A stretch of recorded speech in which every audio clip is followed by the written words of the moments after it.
What happens when the man who never loved you suddenly can't let you go?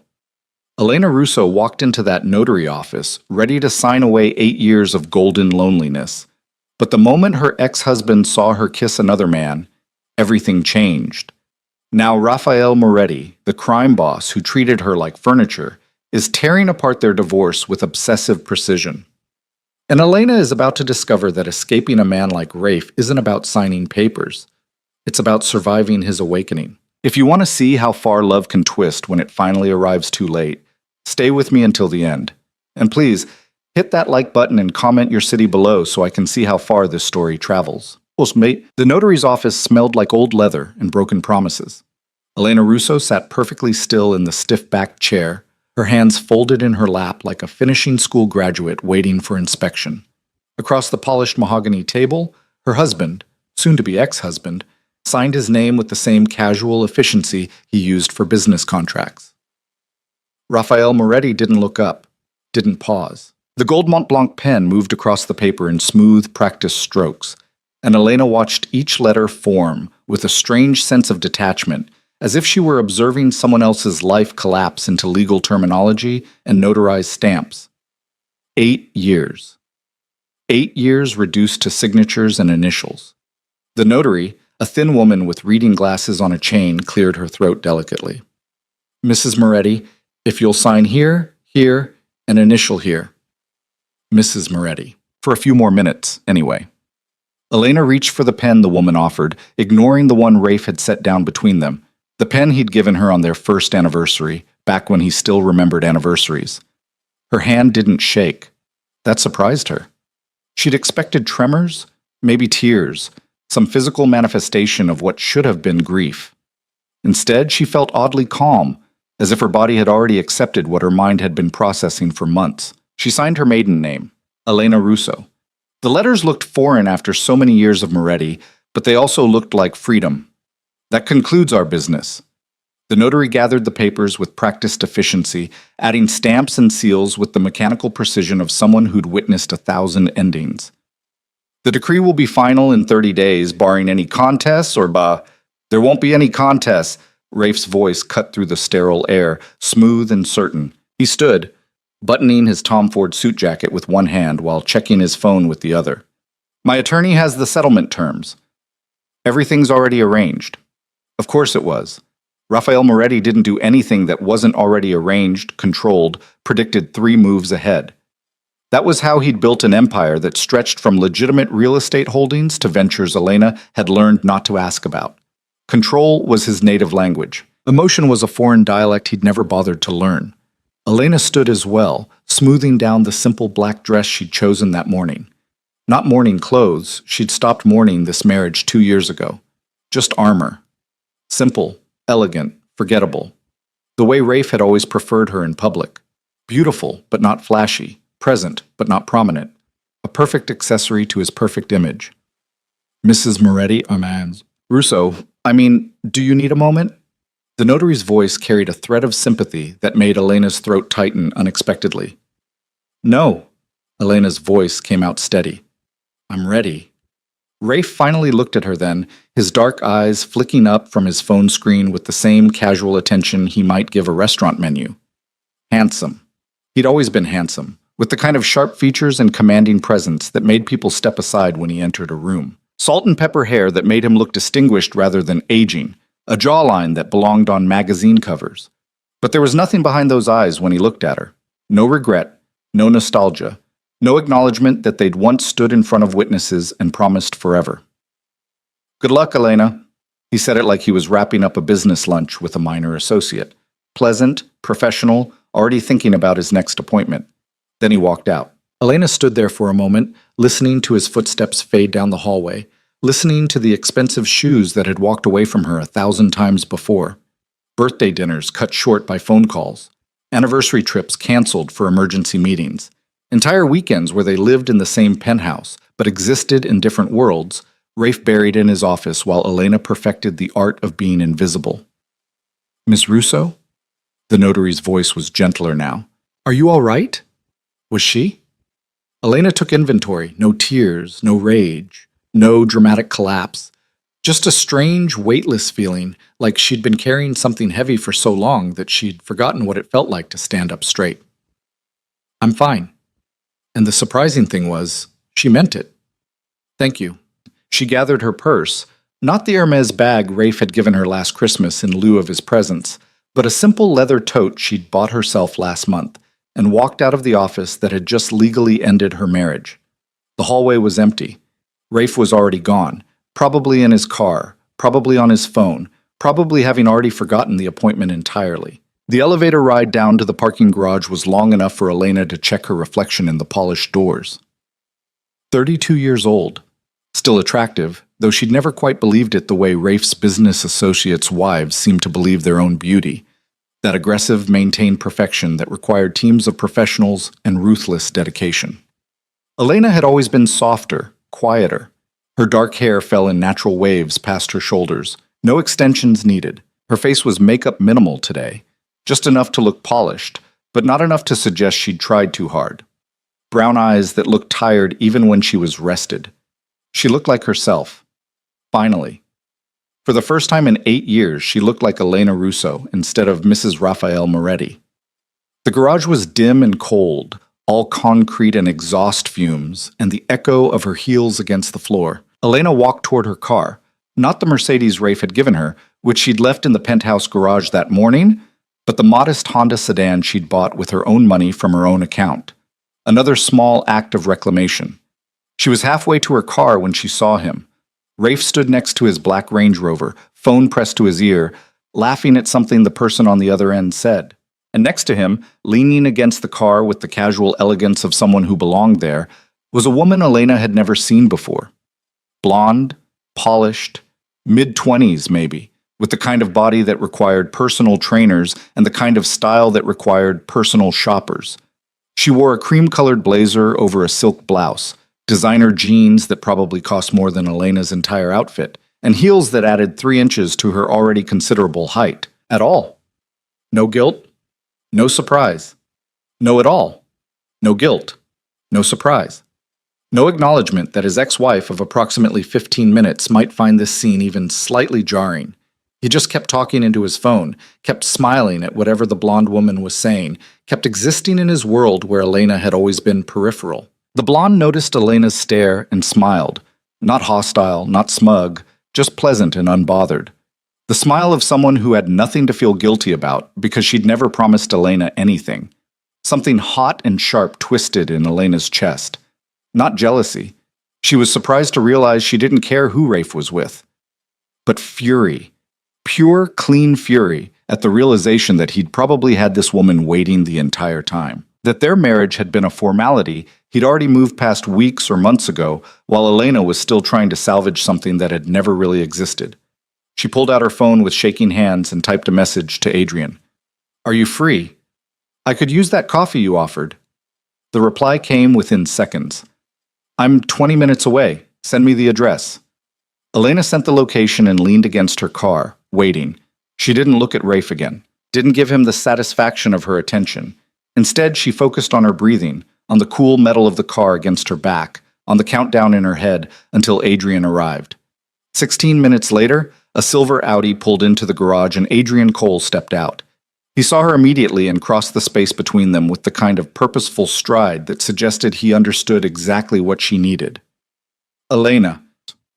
He said her name like it mattered, like she was someone worth noticing. "You okay?" Adrian was everything Rafe wasn't.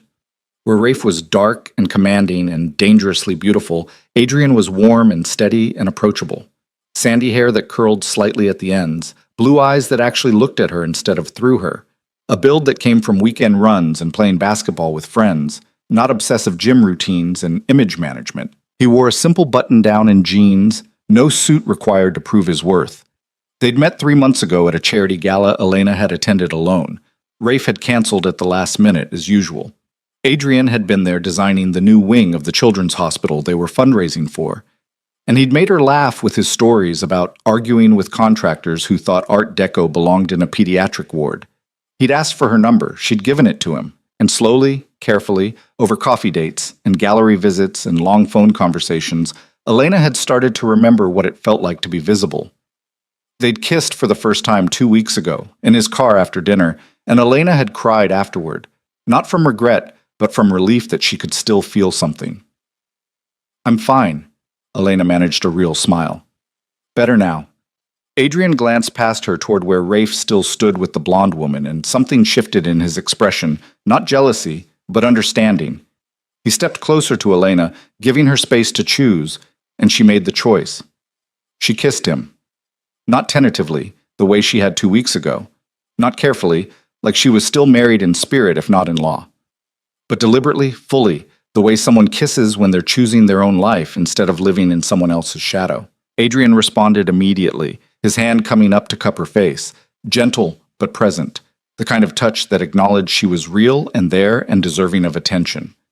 When they broke apart, Elena saw Rafe over Adrian's shoulder. He'd stopped talking. The phone hung forgotten in his hand. He was staring at Elena with an expression she'd never seen before, something raw and unguarded, shock bleeding into something darker. The blonde woman was still saying something to him, touching his arm, but he wasn't listening anymore. He was just staring. For the first time in 8 years, Rafael Moretti looked shaken. Elena turned back to Adrian, who was watching her with quiet concern. Take me somewhere, she said. Anywhere that isn't here. I know just the place. Adrian opened the passenger door of his car like she was someone worth this kind of simple care. There's a coffee shop by the river, quiet. Good pastries, we can talk or we can just sit, whatever you need. What she needed was to stop existing in Rafe's orbit. What she needed was to remember that she was more than the ghost of Mrs. Rafael Moretti. She got in the car. As Adrian pulled out of the garage, Elena let herself look back once. Rafe was still standing there, still watching her leave, and for just a moment, one brief, startling moment, he looked lost. Good, Elena thought. Now you know how it feels. Sat at a table in the back. Two sat at a table in the back. 2 cappuccinos between them, and Adrian didn't push. Didn't ask for details she wasn't ready to give. Just sat with her while she processed, occasionally refilling her water glass or offering her half his almond croissant. You want to talk about it? He finally asked after 20 minutes of comfortable silence. Elena wrapped her hands around the warm cup and considered. I thought I'd feel different, she admitted. After it was final, I thought there'd be relief or grief or something big, but I just feel tired. Divorce is exhausting even when it's the right choice. Adrian's voice was gentle. You've been carrying this for a long time. 8 years. Elena took a sip of coffee. 8 years of being married to someone who treated me like expensive furniture. Beautiful to look at, useful for appearances, but not actually worth his time or attention. He's an idiot. That pulled a laugh out of her, unexpected and genuine. He's a lot of things. Idiot isn't usually one of them. Then he's an idiot about you specifically. Adrian leaned forward, elbows on the table. Elena, I've known you 3 months, and I've seen more of who you are than he apparently saw in 8 years. That's not you being forgettable. That's him being blind. Elena felt tears prick her eyes and blinked them back. I let myself disappear. I thought if I just became the perfect wife, didn't make demands, didn't complain, he'd eventually see me. But you can't make someone notice you when they've decided you're not worth noticing. Their loss. Adrian reached across the table, and Elena let him take her hand. His touch was warm, solid, real. Someone else's inability to see your worth doesn't diminish it. You know that, right? Did she? Elena had spent so long defining herself by Rafe's indifference that she'd forgotten what it felt like to be someone's priority. Adrian made her feel visible. He texted back. He showed up when he said he would. He asked about her day and actually listened to the answer. Basic things, fundamental things. Things that should have been the bare minimum but felt revolutionary after years of Rafe's benign neglect. I'm working on knowing it. Elena squeezed his hand. Thank you for coming. I know this isn't exactly how you wanted to spend your afternoon. I wanted to spend my afternoon with you. Adrian said it simply, like it was just a fact. The circumstances don't change that. They stayed until the light outside shifted to late afternoon gold, talking about everything except Rafe. Adrian told her about the community center he was designing in the East Side, how he was fighting to include green space and natural light in a budget that barely covered the basics. Elena told him about the jobs she'd started applying for, positions at nonprofit organizations, places where she could use the fundraising experience she'd gained as Mrs. Moretti without being defined by it. It was normal. It was nice. It was everything her marriage had never been. When Adrian finally drove her back to the garage to get her car, he walked her all the way to the driver's door. "You gonna be okay?" he asked. "Yeah." Elena surprised herself by meaning it. "I really think I am." He kissed her again, soft and sweet, and this time there were no tears, just gratitude that there were still men in the world who knew how to be present. "Text me when you get home," Adrian said. "And Elena, for what it's worth, I think you're incredibly brave." She didn't feel brave. She felt exhausted and wrung out and still slightly numb, but she appreciated the sentiment. Elena drove back to the apartment she'd rented 2 months ago. Not the penthouse she'd shared with Rafe, but a small one-bedroom in a quiet neighborhood where nobody knew her as Mrs. Moretti. She made tea. She took a bath. She put on comfortable clothes and curled up on her couch with a book she'd been meaning to read for months. Her phone rang at 8 o'clock. Unknown number. Elena almost didn't answer, but something made her pick up. "Miss Russo?" A woman's voice, professional and crisp. "This is Patricia Chen from Walsh & Associates. I'm calling regarding your divorce settlement." Elena's stomach dropped. "I thought everything was finalized." "Yes, well." A pause. "Mr. Moretti has filed a motion to contest certain aspects of the settlement. His attorney will be reaching out to your representation tomorrow morning, but I wanted to give you advance notice." The tea in Elena's stomach turned to ice. "Contest what aspects?" "The division of assets, primarily, and the timeline for finalization." Another pause. "Miss Russo, I've been practicing family law for 15 years, and I've never seen Mr. Moretti contest a settlement after signing. This is highly unusual." Elena's hands were shaking. "What does this mean?" "It means the 30-day waiting period may be extended while we litigate. It means your divorce isn't final yet." Patricia Chen's voice gentled slightly. "I'm sorry. I know this isn't what you were expecting. We'll fight this, of course, but I wanted you to be prepared." After she hung up, Elena sat in the dark living room and tried to make sense of it. Rafe had been the one to push for the divorce. He'd had his lawyers draft the settlement. He'd signed without hesitation. Why would he suddenly contest it now? Her phone buzzed with a text from an unknown number. "We need to talk." Then another. "Who is he, Elena?" And another, "Call me. Tonight." Elena stared at the messages, fury rising in her chest. For 8 years, Rafe couldn't be bothered to come home for dinner, couldn't remember her birthday, couldn't spare 5 minutes for a conversation that wasn't about his schedule or his needs or his empire. But now that she'd walked away, now that she'd kissed someone else, now that she'd dared to choose herself, suddenly he had time. Suddenly he had questions. Suddenly she was worth his attention. She typed a response with shaking hands. "You lost the right to ask me questions when you signed those papers. Leave me alone." The phone rang immediately. Rafe's name on the screen. Elena rejected the call. It rang again. She rejected it again. On the third call she answered, her voice ice. "What? Who is he?" Rafe's voice was rough, unfamiliar. She'd heard him angry before, coldly furious, meticulously controlled, dangerous in the way predators are dangerous. But this was different. This was raw. "That's none of your business." "The hell it isn't. Are you sleeping with him? How long has this been going on?" Elena laughed, a sharp, bitter sound. "You're unbelievable. You stood there with another woman 15 minutes after our divorce, and you want to know if I'm sleeping with someone?" "That was business." Rafe bit out the words. "Vanessa is a business associate. It's not the same thing." "You're right. It's not." Elena's voice was deadly quiet. "Because I didn't spend 8 years making you feel invisible.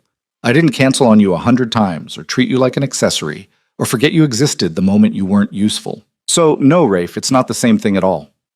Silence on the other end. Then, "Elena, don't."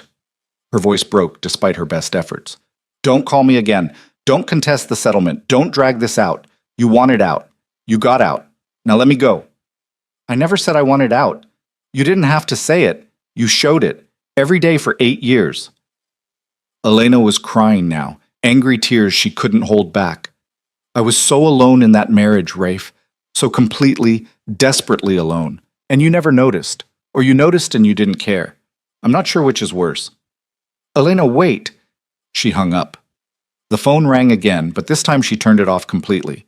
Then she sat in the dark and cried for the marriage that had never been, for the woman she'd been when she still believed love could be earned through patience and perfection, for all the years she'd wasted being invisible. When the tears finally stopped, Elena washed her face and made a decision. Whatever Rafe was doing, whatever game he thought he was playing, she wasn't going to let him pull her back into his orbit. She'd survived 8 years of his indifference. She could survive his sudden, inexplicable interest. She was done being Rafael Moretti's ghost. She was finally, completely done. The next morning, Elena met with her lawyer. David Walsh was in his 60s, with the kind of sharp intelligence that came from decades of watching marriages collapse and helping people rebuild. He sat across from Elena in his book-lined office, reading through the contest motion Rafe's legal team had filed. "It's aggressive," he finally said. "He's challenging the asset division, claiming you're entitled to more than what was originally settled."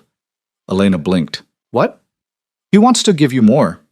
David looked up over his reading glasses. "The penthouse. Full ownership of the vacation properties. A larger settlement. It's—" He trailed off, clearly searching for words. "Insane," Elena finished. "It's insane." I was going to say unprecedented, but insane works too. David set down the papers. "Elena, in my professional opinion, this isn't about money. Men like Rafael Moretti don't suddenly become generous unless they want something. He wants to control me." Elena's voice was flat. "He can't stand that I walked away. So now he's using the settlement to drag things out, to keep me tied to him." David nodded slowly. "That would be my assessment as well. The question is, what do you want to do about it?" "I want it over." Elena leaned forward. "I don't want his properties or his money or his guilt offerings. I want the original settlement, and I want it finalized. We can fight this. It'll take time, probably several months, but we can push for the original terms." David hesitated. "Elena, I have to ask, is there any possibility this is genuine? That he's having second thoughts about the divorce?" Elena thought about the blonde woman in the garage, about 8 years of canceled plans and empty conversations, about the way Rafe had looked at her in that notary office like she was already gone. "If he is," she said quietly, "it's only because I'm the first thing he's ever lost that he didn't mean to lose. And that's not love. That's ego." David nodded, something like respect in his eyes. "Then we fight. I'll file our response today." Elena left the office feeling slightly steadier. She had a plan. She had representation. She had... Her phone buzzed. A text from Adrian. "Lunch today. There's something I want to talk about." They met at a small Italian place near Adrian's office, tucked into a corner booth where the lunch crowd's chatter provided a buffer of privacy. Adrian looked nervous, his fingers drumming against his water glass. "Everything okay?" Elena asked. "Yeah, Adrian took a breath. "I've been thinking about us, about where this is going." Elena's stomach tightened.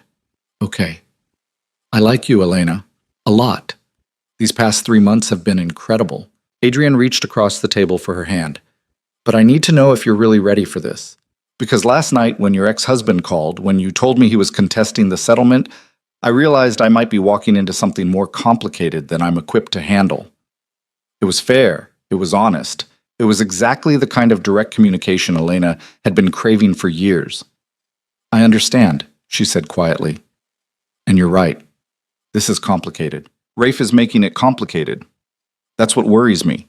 Adrian's blue eyes were serious. "Elena, I don't want to be the rebound guy. I don't want to be the person you're with just to prove you've moved on. I want to be with you because you choose me, not because you're choosing not to be with him." It's not like that. But even as she said it, Elena wondered if it was entirely true. Had she kissed Adrian in that garage because she wanted him, or because she'd wanted Rafe to see her want someone else? "Isn't it?" Adrian's voice was gentle, but firm.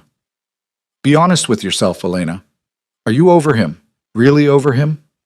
Elena thought about that moment in the garage when Rafe had looked shaken, the small, ugly satisfaction she'd felt, the way she'd wanted him to hurt the way she'd been hurting. "I don't love him anymore," she said finally, "but I'm angry, and I'm hurt, and maybe I'm not as over it as I thought I was." Adrian nodded slowly. "Thank you for being honest." "Are you breaking up with me?" Elena's voice was smaller than she'd intended. No? Adrian squeezed her hand. But I think maybe we need to slow down. Give you space to really finish this chapter before we try to start a new one. Because, Elena, you deserve someone who's completely present, and I deserve to be with someone who isn't still working through someone else. It hurt, but it was also true. They finished lunch making careful conversation about safe topics. Adrian's projects, Elena's job applications, a movie they both wanted to see. It was pleasant. It was sad. It was the beginning of an ending, even if neither of them wanted to admit it yet. When Adrian walked her to her car, he kissed her forehead instead of her lips. I'm not going anywhere, he said. I just need you to work this out, really work it out. And then, if you still want to see where this goes, I'm here. Elena nodded, not trusting her voice. She drove home in silence, parked in silence, walked up to her apartment in silence. And when she finally closed the door behind her, she let herself cry again. Not for Rafe this time, but for Adrian. For the possibility of something real that she might be too broken to build yet. Her phone buzzed with an email notification. Subject: Final warning. R. Moretti Elena's hand shook as she opened it. The message was short, typed instead of dictated, which meant Rafe had written it himself. Elena, I know you don't want to hear from me. I know I have no right to ask for your time or attention, but there are things you don't understand about the situation, things I need to explain before this goes any further. Please. One conversation, that's all I'm asking. I'll be at the penthouse tonight at 8. If you don't come, I'll know you're done and I'll sign whatever papers Walsh sends over. But if there's any part of you that wants answers, I'll be there. Or Elena stared at the screen until the words blurred. One conversation. Answers to what questions? Explanations for what situation? She should delete it. She should tell David to push forward with contesting Rafe's contest. She should block Rafe's number and his email and every avenue of contact he had. But 8 years was a long time to be married to someone. And despite everything, despite the loneliness and the anger and the complete destruction of whatever they'd once been, there was still a part of Elena that wanted to understand why. Why he'd married her if he never planned to actually be married to her. Why he'd let her disappear. Why he suddenly cared now that she was gone.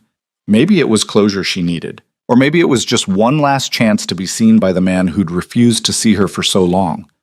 Either way, at 7:45 that evening, Elena found herself standing outside the penthouse they'd shared, keycard in hand, trying to decide if she was brave or stupid. She swiped the card. The elevator rose 43 floors in silence, and when the doors opened to the penthouse, to the place that had never quite felt like home, Rafe was waiting. He stood by the floor-to-ceiling windows that overlooked the city, wearing a simple black shirt and dark jeans instead of his usual suits. He looked tired, older, more human than she'd seen him in years. You came. His voice was rough, like he'd been expecting the elevator to stay empty. I shouldn't have. Elena stayed near the elevator, maintaining distance. But I want to understand what you're doing, why you're dragging this out. Rafe turned to face her fully, and Elena saw something in his expression that made her breath catch. Genuine emotion, raw and unguarded. I'm trying to protect you, he said, from something I should have protected you from a long time ago. And then he told her everything. The city lights stretched out behind Rafe like a constellation of broken promises, and Elena felt her resolve wavering the moment she saw the exhaustion in his eyes. She'd expected the usual Rafael Moretti, controlled, calculated, armored in expensive fabric, and colder indifference. Instead, the man standing before her looked stripped down, almost vulnerable, and that was somehow more dangerous than anything he'd shown her in 8 years. Protect me from what? Elena kept her voice steady even as her heart hammered against her ribs. Rafe, what are you talking about? He moved away from the windows, closer to her but still maintaining careful distance, like he understood that one wrong move would send her back into that elevator. There's a federal investigation. RICO charges. They've been building a case for 18 months, and 3 weeks ago they added my name to the indictment. The words hit Elena like cold water. RICO. Racketeering. The kind of charges that turned news into spectacle, that destroyed empires and sent men to prison for decades. She'd always known Rafe operated in gray areas, had always chosen not to look too closely at the source of their wealth. But this? You're telling me this now? Her voice rose despite her best efforts. After the divorce? After everything? I'm telling you now because you need to understand why I kept you at arm's length. Rafe's jaw was tight. Elena, everyone close to me is under scrutiny. Phone records, financial transactions, associates. The feds are looking for leverage, for people they can pressure into testimony. If you were still my wife, actively involved in my life, in my business, they'd come after you. Elena felt the room tilt slightly. So what? You decided to divorce me for my own protection? Is that the story you're selling? No. The word came out hard. I decided to divorce you because you deserved better than being collateral damage in whatever's coming. But I didn't know. He stopped, ran a hand through his hair in a gesture of frustration Elena had rarely seen. I didn't know you'd already moved on, that you'd be with someone else the same day we signed papers. There it was, the real wound beneath all the legal maneuvering and protective justifications. Adrian has nothing to do with this, Elena said coldly. Adrian? Rafe repeated the name like he was tasting poison. How long? That's none of your business. It is when you could be dragging an innocent man into a federal investigation. Rafe's voice sharpened.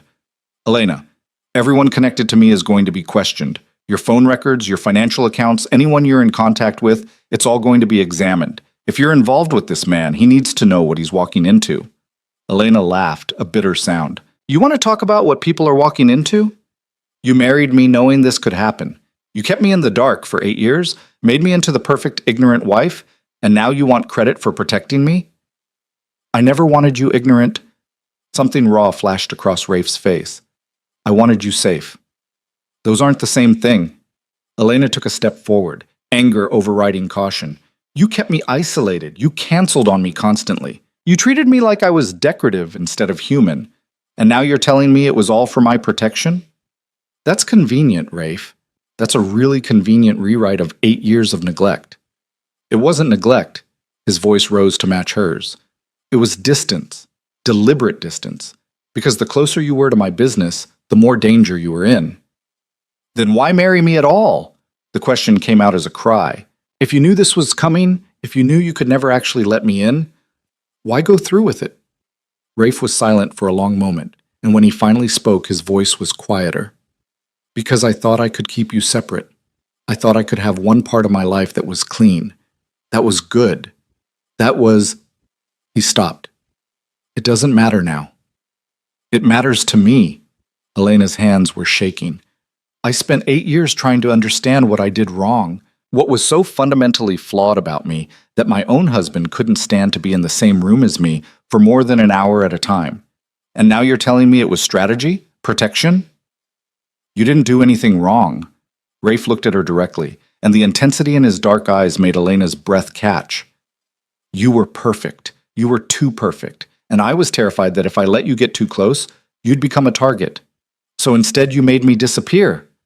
Elena's voice broke. You made me so invisible that I forgot I existed. Do you have any idea what that felt like? To be married to someone who treated me like an obligation instead of a partner? I know. The admission seemed to cost him. I know what I did to you, and I know sorry doesn't fix it. But Elena, you have to understand, the life I built, the empire, all of it came with costs. I chose those costs. I chose to exist in that world. But you didn't choose it. You chose me, and I had no right to drag you into the consequences. Elena shook her head, trying to process. The settlement. You're contesting it to keep me connected to you, to keep the divorce from being finalized so I can claim spousal privilege if they try to make me testify. Partially. Rafe didn't deny it, but also because the original settlement was intentionally minimal. If this goes to trial, if everything gets frozen by federal seizure, I needed to make sure you had assets in your name. Property. Accounts they can't touch. The contest is about moving those assets before everything locks down. It was practical, strategic, exactly the kind of calculated move Rafael Moretti was known for. And it was also, Elena realized with a sinking feeling, probably genuine. He was protecting her the only way he knew how, with lawyers and legal maneuvering and careful distance. You should have told me. Elena's voice was quieter now, exhaustion creeping in. Before we got married, during, any point in the last 8 years you should have been honest with me. Would you have stayed? Rafe asked. If I'd told you the truth about what I was involved in, about the risks, about the possibility that everything could collapse, would you have stayed? Elena wanted to say no immediately, wanted to tell him that she would have run the moment she understood the danger. But the truth was more complicated. She'd been 24 when they met, working as a fundraising coordinator for a nonprofit, living in a studio apartment with 2 roommates and student loan debt. Rafe had been magnetic, powerful, utterly certain of himself and his place in the world. He'd made her feel chosen, special, like she was someone worth noticing. "I don't know," she admitted, "but I deserved the choice." "You're right." Rafe moved closer, just 2 steps, but it felt significant. "You deserved honesty. You deserved a real partner, not someone who kept you at a distance and called it protection." "I failed you, Elena. Completely." It was the first real apology she'd heard from him in years, and it hurt worse than the neglect had, because at least when he was indifferent, she could hate him cleanly. This raw acknowledgement, this glimpse of the man he might have been if he'd chosen differently, was infinitely more painful. "Why now?" Elena asked. "Why tell me all this now when it's over?" "Because it's not over." Rafe's voice was rough. "The investigation, the charges, the fallout, it's just beginning. And when it hits, when my name is all over the news and federal agents are knocking on doors, you're going to be questioned. They're going to ask about me, about our marriage, about what you knew and when you knew it. And I need you to be prepared." Elena felt cold spreading through her chest. "What do I know? I don't know anything about your business." "Exactly. And that's what you tell them. But Elena—" Rafe hesitated, and she saw real fear in his expression. "They're going to try to pressure you. They're going to imply you were complicit, that you benefited from illegal activity, that you could face charges yourself if you don't cooperate. It's intimidation tactics, standard procedure. But you need to know it's coming." "This is insane." Elena pressed her hands to her face. "This is completely insane. I signed divorce papers this morning. I'm supposed to be starting over, moving on, building a life that's mine. And instead, I'm standing here learning that I might be questioned by federal investigators about crimes I didn't even know were being committed." "I know." Rafe's voice was gentle in a way she'd forgotten he could be. "And I'm sorry. I'm so damn sorry, Elena. But I need you to understand. Whatever they ask you, whatever they threaten, the truth is your best protection. You weren't involved. You didn't know. You can't testify to something you were never part of." Elena dropped her hands and looked at him directly. "And what about you? What happens to you when this all comes out?" Something flickered in Rafe's expression. Resignation, maybe, or acceptance. "I knew the risks when I made my choices. I'll deal with the consequences." "Prison," Elena said it flatly.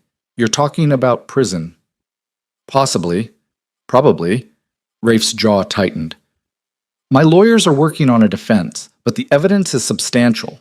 I'm not naive about how this ends." The reality of it settled over Elena like ash. Rafael Moretti, powerful, untouchable, always 3 moves ahead, was facing the kind of destruction that left nothing standing. And despite everything he'd put her through, despite the loneliness and the anger and the years of feeling invisible, she felt something twist in her chest that might have been grief. "I should go." Elena moved toward the elevator. "This is too much. I need to process." "Wait." Rafe crossed the distance between them quickly, and Elena's hand was on the elevator button when he spoke again. "The man you're seeing, Adrian, does he know about any of this?" Elena turned, meeting his eyes. "He knows we're divorced. He knows you contested the settlement. That's all he needs to know." "Elena, if you care about him at all, you should end it." Rafe's voice was urgent. "Before the indictment becomes public, before his name gets connected to yours, and by extension to mine, give him a chance to walk away clean. You don't get to tell me what to do with my personal life." Elena's voice was steel. "Not anymore. I'm not trying to control you. I'm trying to protect someone you care about from getting dragged into my mess." Rafe ran a hand over his face. "You want to hate me? Fine. You've earned that right. But don't let that hate make you reckless with other people's lives." The elevator dinged behind her, doors sliding open. "I'll think about what you said," Elena said quietly. "About the investigation, about being prepared. But Rafe, you don't get to rewrite history. You don't get to pretend the last 8 years were about protection when they felt like abandonment. Whatever your reasons were, the impact was the same. I was alone, and you let me be alone." She stepped into the elevator and pressed the ground floor button. The last thing she saw before the doors closed was Rafe standing in the middle of the penthouse they'd shared, looking more lost than she'd ever seen him. The ride down felt longer than the ride up. Elena's phone buzzed with a text from Adrian. "Hope your evening is going well. Thinking about you?" Elena stared at the message, Rafe's warning echoing in her mind. If you care about him at all, you should end it. Give him a chance to walk away clean. She typed and deleted 3 different responses before settling on, "Can we talk tomorrow? Something's come up." His reply was immediate. "Of course. Everything okay?" "Not really, but it will be." She hoped that was true. Elena drove home on autopilot, her mind spinning through everything Rafe had told her.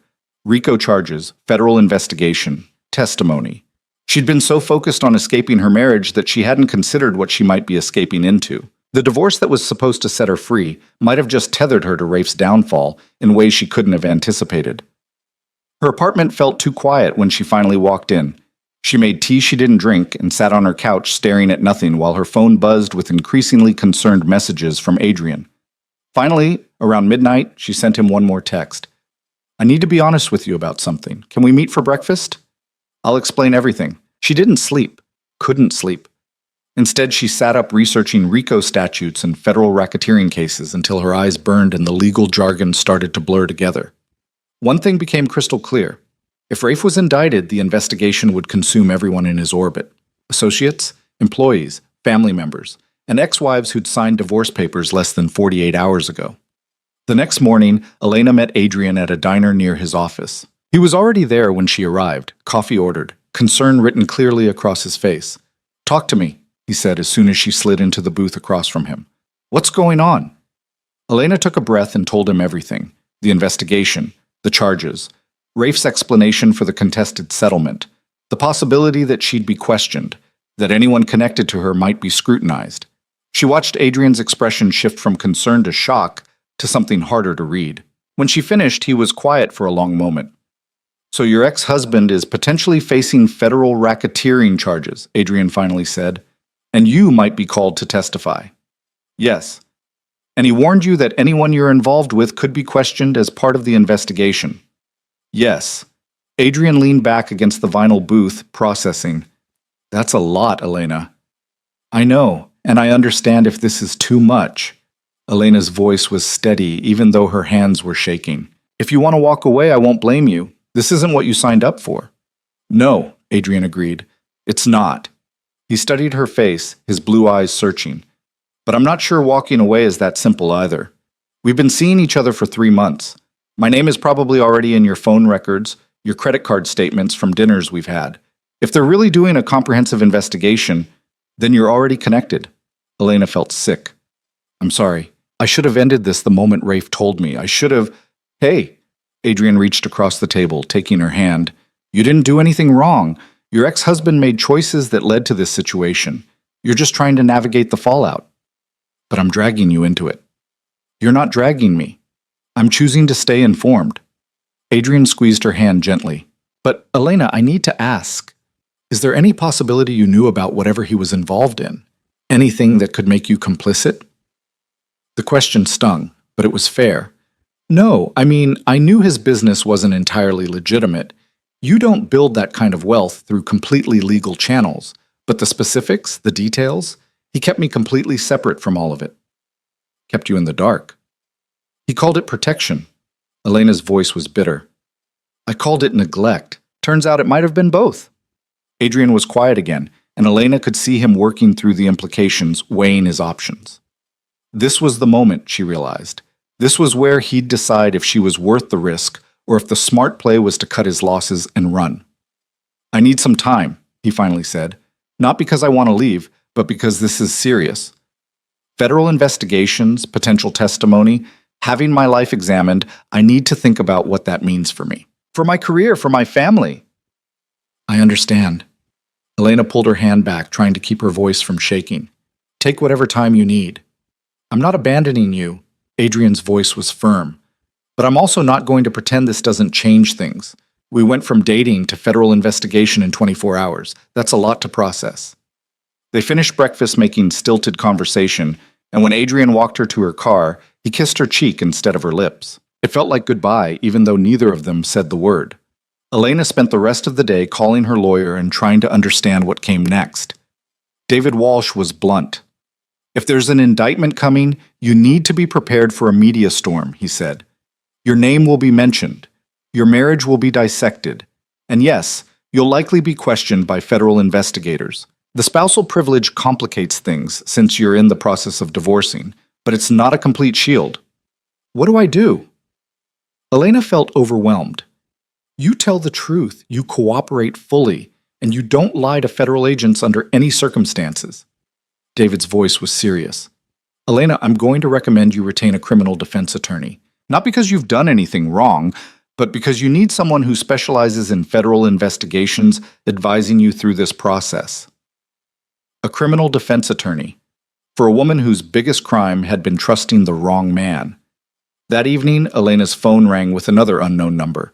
She almost didn't answer, but something made her pick up. "Ms. Russo, this is Special Agent Marcus Chen with the FBI. I'd like to schedule a time to speak with you regarding your relationship with Rafael Moretti." Elena's blood went cold. I need to speak with my attorney first." "Of course. That's your right." Agent Chen's voice was professionally neutral. "But, Ms. Russo, I should tell you, cooperation at this stage tends to work in people's favor. The sooner we can have a conversation, the better." "I'll have my attorney contact you." Elena's voice was shaking. "I'm not answering any questions without legal representation." "Understood. We'll be in touch." The call ended, and Elena immediately dialed David Walsh, then spent the next hour on the phone with him and a criminal defense attorney named Rebecca Torres, who specialized in federal cases. Rebecca was direct and no nonsense. "Don't talk to anyone about this case without me present," she said. "Not friends, not family, and definitely not Rafael Moretti. Every conversation you have from this point forward could potentially be used in court. Do you understand?" "Yes." "Good. I'll coordinate with Agent Chen to schedule a formal interview. In the meantime, I need you to compile documentation of your financial independence from Moretti. Bank accounts in your name only. Credit cards you pay yourself. Any evidence that you maintain separate finances." "We had separate accounts," Elena said. "I insisted on it. I always wanted to maintain some independence." "That's going to help your case significantly." Rebecca sounded relieved. "It establishes a pattern of separation between you and his business dealings. We can work with that." After the call ended, Elena sat in the growing darkness of her apartment and tried to understand how her life had spiraled so completely out of control. 48 hours ago, she'd signed divorce papers and thought she was finally free. Now, she had a criminal defense attorney, and the FBI wanted to question her about crimes she didn't commit and barely understood. Her phone buzzed. A text from an unknown number. "I heard Chen called you. Don't let them intimidate you. Tell the truth and you'll be fine." Elena stared at the message, fury rising in her chest. Even now, even from the center of his own impending destruction, Rafe was trying to manage her, to control the narrative, to tell her what to do. She typed back with shaking hands. "Stop contacting me. I have attorneys. I don't need your advice." The response came immediately. "I'm trying to help. You've helped enough. Stay away from me." She blocked the number, then called Rebecca Torres back. "Rafe just texted me," she said, "telling me not to be intimidated by the FBI. Is that a problem?" Rebecca swore quietly. "It could be construed as witness tampering. Forward me the messages and block his number immediately. And Elena, I'm serious about the no contact rule. If he reaches out again through any channel, you document it and send it directly to me. Don't respond." "I already blocked him." "Good. Keep it that way." That night, Elena lay awake thinking about everything she'd lost in the span of 2 days.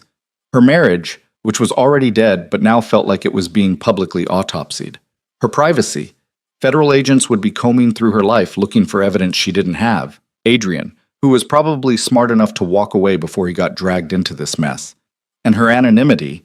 Once Rafe's indictment became public, her name would be linked to his forever. She'd wanted freedom. Instead, she'd gotten federal scrutiny and legal bills, and the suffocating feeling of being trapped in someone else's consequences. Her phone lit up with a text from Adrian. "I've been thinking about what you told me. Can we talk?" Elena's heart jumped. "Now? If you're awake, I can come by?"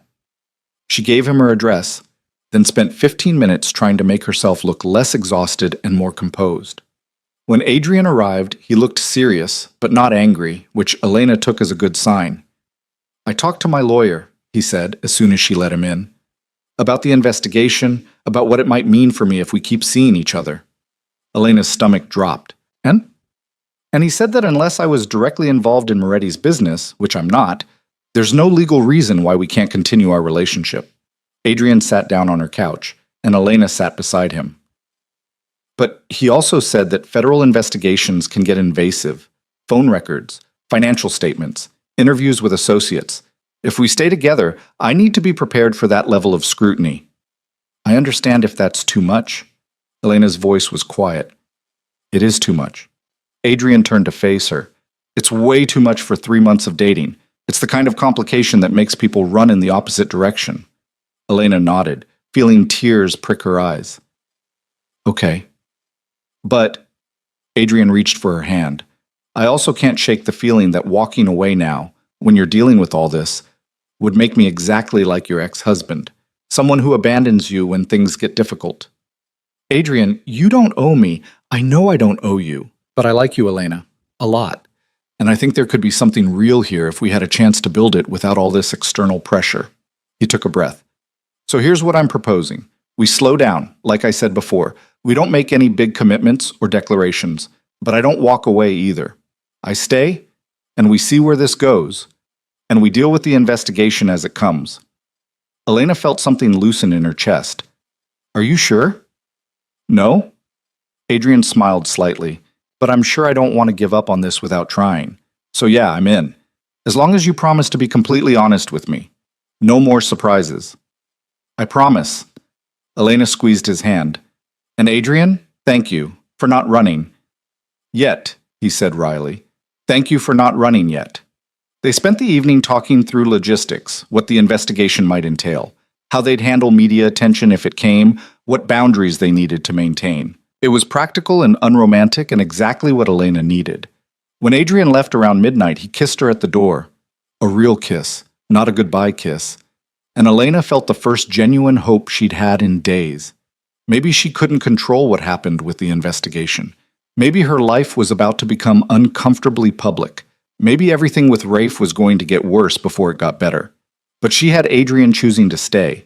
She had lawyers protecting her interests. And she had herself, stronger than she'd been 2 days ago, clearer about what she wanted, more certain of her own worth. The next morning, Elena's phone rang at 7 a.m. David Walsh.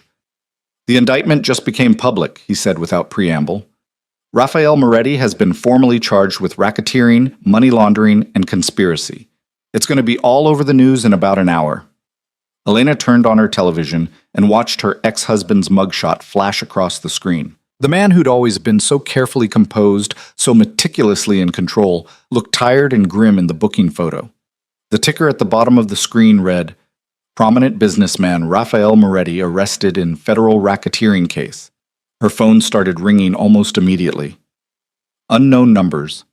Reporters, probably. Elena silenced them all and called Rebecca Torres. I'm getting calls, she said. Don't answer any of them. Don't issue any statements. The best thing you can do right now is stay completely silent. Rebecca's voice was firm. I've scheduled your FBI interview for next week. Until then, lay low. Laying low proved impossible. By noon, there were reporters outside Elena's apartment building. By evening, her name was trending on social media. Rafael Moretti's ex-wife, mystery woman in Moretti case. Speculation about what she knew and when she knew it. Adrian called that afternoon. Are you okay? I saw the news. I'm surviving. Elena was watching from her window as reporters camped out on the sidewalk. I can't leave my apartment without cameras in my face. Come stay with me. The offer was immediate. They don't know my address. You can have some privacy while this initial media storm passes. Elena hesitated. Adrian, that's going to make you more connected to all this. I'm already connected. Might as well be useful. His voice was warm. Pack a bag. I'll pick you up from the parking garage in 20 minutes. Elena packed quickly and slipped out through the building's rear entrance, avoiding the media congregation at the front. Adrian's car was waiting, and he drove her to his townhouse in a quiet neighborhood across town. Guest room is yours, he said as he helped her with her bag. Stay as long as you need. That night, Elena sat in Adrian's guest room and watched the news coverage of Rafe's arrest. They had footage of him being led into federal court, his usual confidence stripped away by handcuffs and the flash of cameras. His lawyer read a statement declaring his innocence and intention to fight the charges vigorously, and then they showed clips of Elena, or rather, of the ex-wife. Paparazzi photos from her attempts to leave her apartment. Speculation about their marriage, their divorce, whether she'd cooperate with investigators. A legal analyst saying that ex-spouses often made valuable witnesses in RICO cases. Her phone buzzed. A text from an unknown number that had somehow gotten through her blocks. "I'm sorry you're being dragged through this. You deserve better." R. Elena deleted it without responding. Rafe had apologized plenty. What she needed now wasn't his regret. It was his silence. The FBI interview happened on a Tuesday morning in a sterile conference room with Rebecca Torres seated beside Elena and Agent Chen across from them. There was another agent present, a woman named Jennifer Park, who took notes while Chen asked questions. They were methodical, professional. They asked about Elena's knowledge of Rafe's business operations, about their finances, about specific transactions and properties and associates. Elena answered truthfully. She didn't know. She wasn't involved. She'd been kept deliberately separate from that entire aspect of his life. "Mrs. Moretti." "Miss Russo," Elena corrected quietly. "Ms. Russo." Agent Chen's expression didn't change. "You maintained separate bank accounts from your husband throughout your marriage." "Yes." "That's unusual for a couple married 8 years." "I wanted financial independence," Elena said. "I never wanted to be completely dependent on anyone." Agent Park looked up from her notes. "Did your husband ever ask you to make purchases on his behalf? Transfer money between accounts? Accept deliveries or packages?" "No, never." The questions continued for over an hour. By the end, Elena felt wrung out and exhausted. Rebecca walked her to the parking garage afterward. "You did well," she said. "You were honest and consistent. That's what they're looking for." "Do you think they believe me?" Elena asked. "I think they believe you didn't know specifics about his operations. Whether they try to pressure you for more information later, that remains to be seen." Rebecca's expression was serious. "But Elena, you need to prepare yourself for the possibility that this is just the beginning. If this goes to trial, you could be called as a witness. And if Moretti's lawyers think you have information that could help his defense, they'll try to force me to testify." "Exactly." Elena drove back to Adrian's place feeling like she was drowning in legal complexities she'd never wanted to understand. When she got there, Adrian had dinner waiting. Nothing fancy, just pasta and salad, but it was exactly what she needed. "How'd it go?" he asked. "As well as could be expected." Elena sank into a chair at his kitchen table. "They don't think I'm complicit, but they don't think I'm useless either." Adrian served her food and sat across from her. "What happens now?" "We wait. For the trial. For more subpoenas. For whatever comes next in this nightmare." Elena picked at her pasta. "I'm sorry you're stuck in the middle of this." "I'm not stuck. I'm choosing to be here." Adrian's voice was gentle. "There's a difference." And for the first time in years, maybe the first time ever, Elena believed someone when they said they were choosing her. That choice became harder to sustain with each passing week. Elena stayed at Adrian's townhouse for 3 days before the guilt became unbearable. Not guilt over leaving Rafe, but guilt over turning Adrian's peaceful life into a fortress against media attention. Reporters had figured out the connection within 48 hours, and suddenly Adrian's morning commute included dodging questions shouted from sidewalks and his office reception fielding calls from tabloid journalists. "I should go back to my place," Elena said on the 4th morning, watching Adrian check his phone for the 3rd time during breakfast. "This isn't fair to you. The media will follow you wherever you go." Adrian set down his phone deliberately. "At least here we're dealing with it together." But together was becoming strained. Elena could see it in the careful way Adrian chose his words now, in the way he'd started closing his office door for phone calls, in the slight hesitation before he kissed her goodbye each morning. He was still choosing her, but the choice was costing him more than either of them had anticipated. The breaking point came on a Thursday afternoon.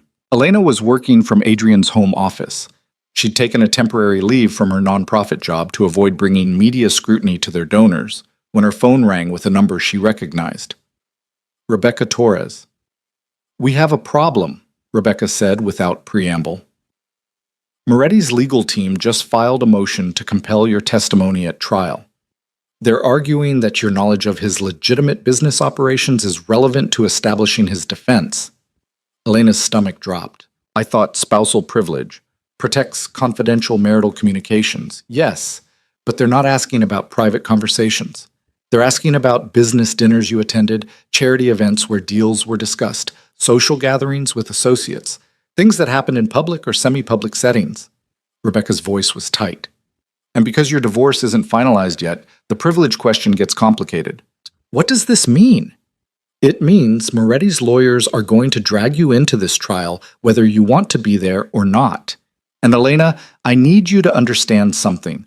If you're called as a defense witness, anything you say could be used to help him. But if you refuse to cooperate or if your testimony contradicts the prosecution's case, they could come after you for obstruction. Elena felt the walls closing in. So I'm trapped.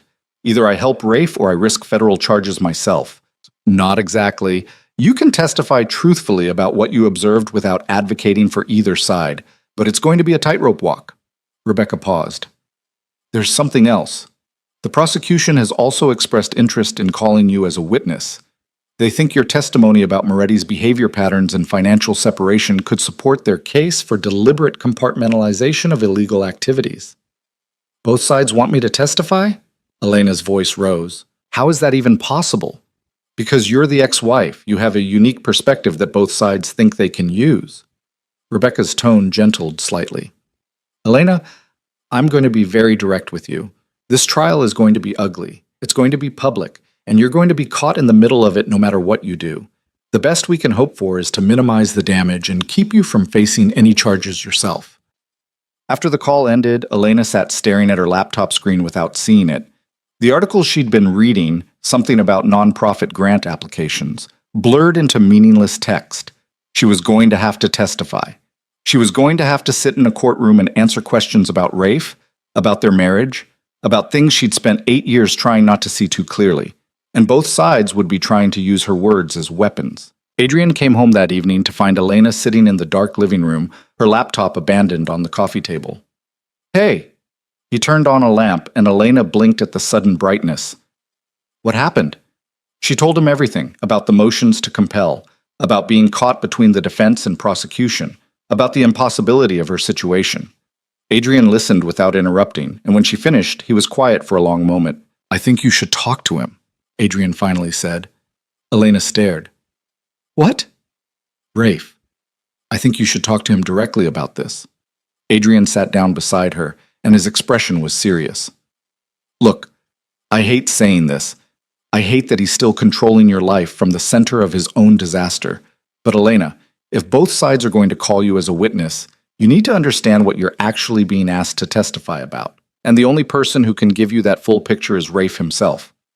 My lawyer said no contact. Your lawyer said no contact because she was worried about witness tampering. But this is different. This is you trying to understand the scope of what you might be forced to testify about. Adrian took her hand. I'm not saying trust him.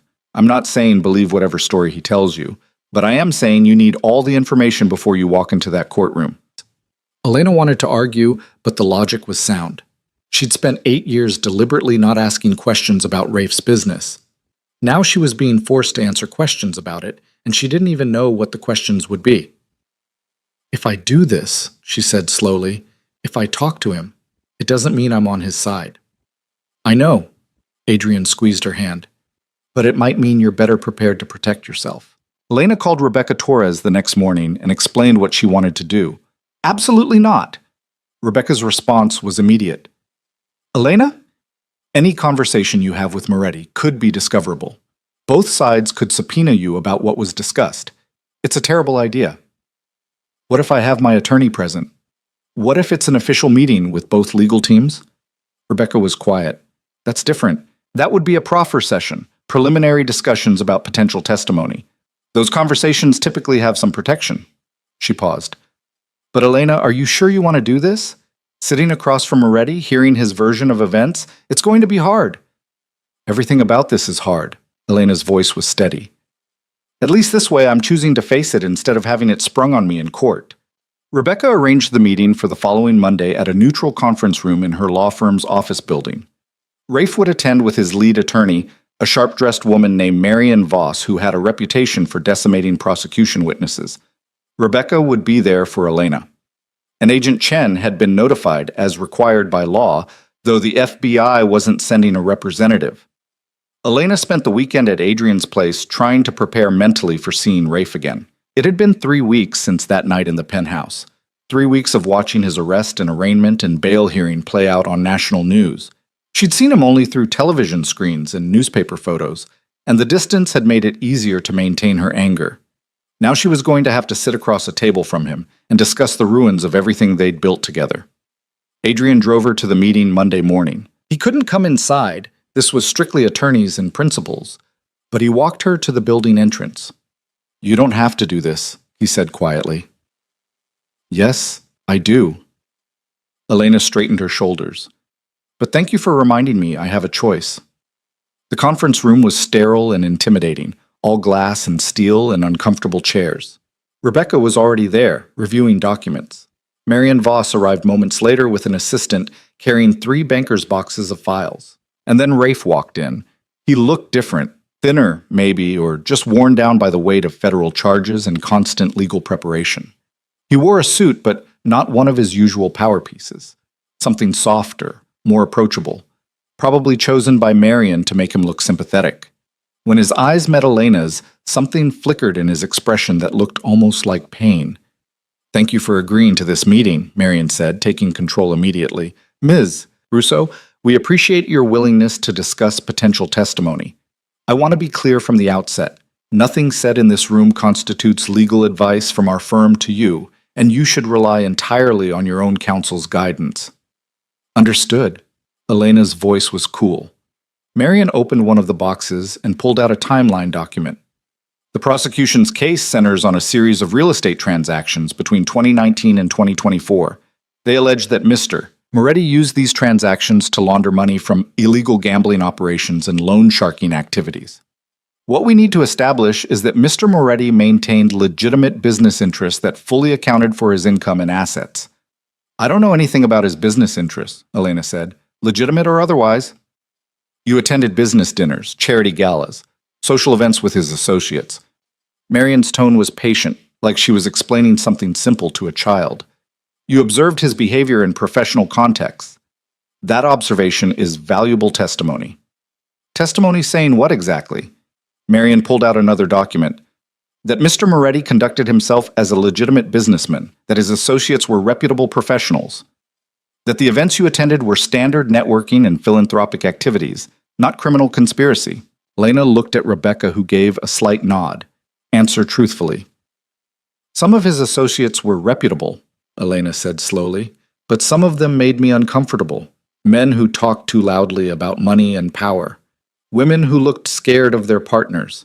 I didn't ask questions because I learned early in our marriage that Rafe didn't appreciate my opinions about his business relationships." Rafe flinched. Marion's expression didn't change. "Did you ever witness illegal activity at any of these events?" Marion asked. "No." "Did Mr. Moretti ever discuss illegal activities in your presence?" "No."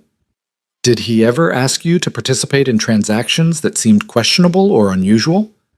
"No. He kept me completely separate from his business." Elena met Rafe's eyes directly. "That was the whole problem with our marriage. He kept me separate from everything." Marion made notes. "Ms. Russo, I need you to understand something. The prosecution is going to paint a picture of Mr. Moretti as a criminal who deliberately isolated you to maintain plausible deniability. If you testify that he was distant and secretive, you're supporting their narrative." "I'm not here to support anyone's narrative." Elena's voice hardened. "I'm here to tell the truth. And the truth is that Rafe was distant and secretive. Maybe that was to protect me, or maybe that was just who he is. But either way, it's what happened." Rebecca spoke up for the first time. "Ms. Voss, my client has been very clear that she will testify truthfully about her observations and experiences. If that testimony doesn't serve your defense strategy, that's not her concern." Marion smiled thinly. "Of course. We're simply trying to understand what her testimony will entail." She turned back to Elena. "Let me ask you this. During your marriage, did you ever lack for financial resources? No. Did Mr. Moretti provide for you generously? Financially, yes, but not emotionally. Marion said it like a statement, not a question. No, not emotionally. And that's why you divorced him. Elena hesitated. This felt like a trap, but she couldn't see the mechanism. Yes, among other reasons. Marion made another note. So to be clear, you're divorcing Mr. Moretti not because you discovered criminal activity, but because he failed to meet your emotional needs in the marriage. That's reductive, but essentially accurate. Thank you. That's helpful context. Marion pulled out another document. Now, let's discuss specific events. Do you remember a charity gala at the Metropolitan Club in March 2022? The meeting continued for 2 more hours. Marion walked Elena through dozens of events, asking about who attended, what was discussed, how Rafe behaved. Most of it Elena didn't remember clearly. 8 years of identical fundraisers and business dinners had blurred together into a monotonous parade of small talk and forced smiles. But Marion was meticulous, pulling out photos and guest lists and social media posts to jog Elena's memory. Rafe barely spoke.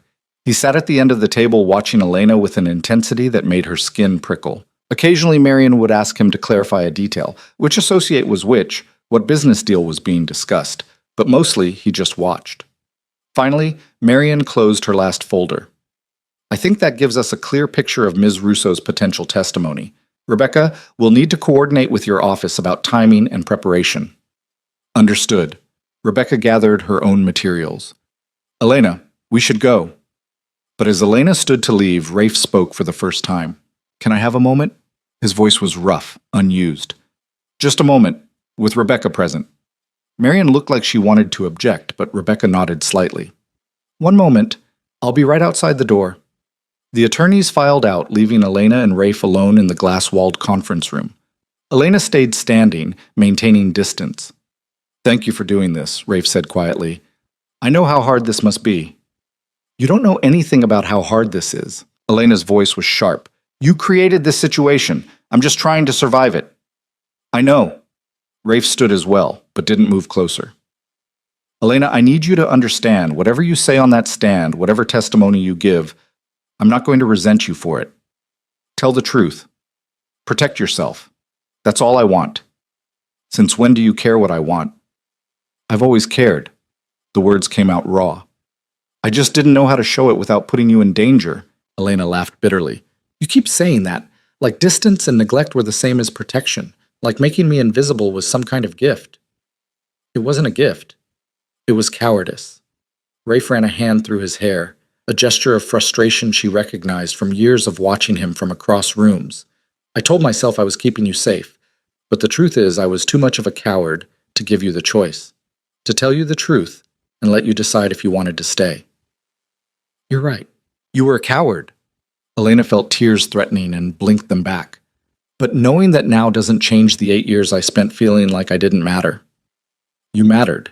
Rafe's voice broke slightly. You were the only thing in my entire life that mattered, and I destroyed it because I didn't know how to love someone without controlling them.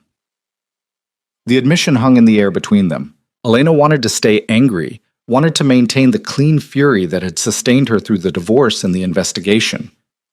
But looking at Rafe now, stripped of his usual armor, facing prison and public humiliation, she felt something shift in her chest. Not forgiveness. She wasn't ready for that, might never be ready for that. But understanding, maybe. A recognition that they'd both been trapped in a marriage neither of them knew how to fix. I saw you, she said quietly, in that garage after we signed the papers. With that blonde woman. You looked happy, lighter, like being free of me was a relief. Rafe's expression crumpled. That was Vanessa Chen. She's Marion's associate. She was briefing me about the investigation timeline. He took a shaky breath.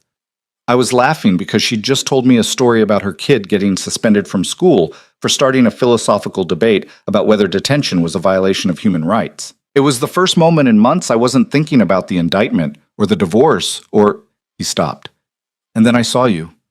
Kissing someone else. Looking at him the way you used to look at me, back before I ruined everything. And I realized what I'd lost. You didn't lose me, Rafe. You never had me.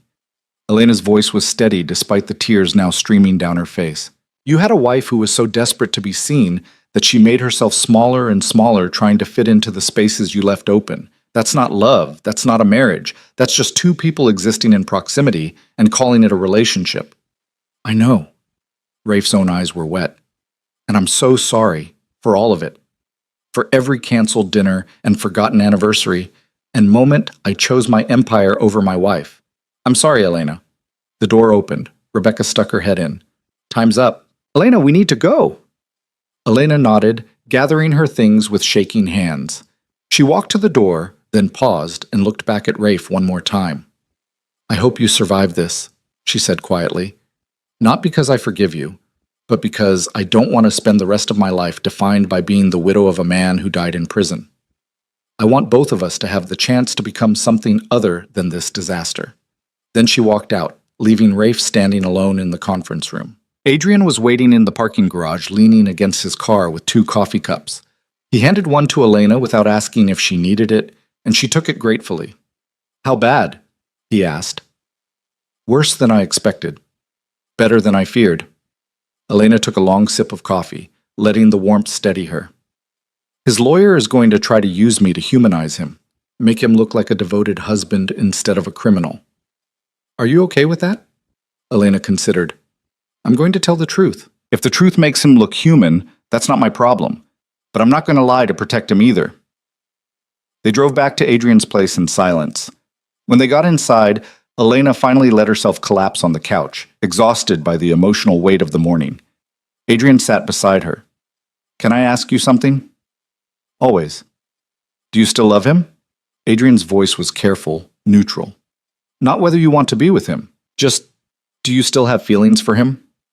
Elena thought about Rafe's raw apology, about the pain in his eyes when he talked about watching her kiss Adrian, about 8 years of marriage to a man who'd never quite let her in. I don't know, she admitted. I'm angry at him. I'm hurt by him. I'm exhausted by him. But do I still feel something? Maybe. Maybe that's just what happens when you spend 8 years of your life with someone, even if those years were mostly lonely. She turned to look at Adrian directly. Does that answer scare you? Terrifies me. Adrian smiled slightly. But I appreciate the honesty. I don't want to be with Rafe, Elena said firmly. Even if he somehow walks away from this trial a free man, even if he transforms into someone capable of actual emotional presence, we're done. That marriage is over. I'm just not sure all the feelings are over yet. Adrian nodded slowly. Okay, I can work with that, as long as you're honest with me about where your head is. I promise. Elena leaned against him, grateful for his steadiness. Adrian, why are you still here? Really? This is so much more complicated than you signed up for. Because I think you're worth complicated. Adrian put his arm around her shoulders. And because I've spent enough time alone to know that finding someone real, someone who's honest even when it's hard, is rare. So yeah, this is messier than I expected. But I'm not ready to walk away from the possibility of us just because your ex-husband is facing federal charges. Elena kissed him, pouring gratitude and affection and hope into it. When they broke apart, Adrian was smiling. That, he said, is definitely worth complicated.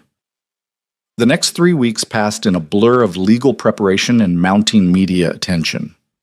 Rafe's trial date was set for late September, which gave both sides time to build their cases and prepare witnesses. Elena met with Rebecca twice more to go over potential testimony, practicing answers to hostile questions, and learning how to navigate the minefield of cross-examination.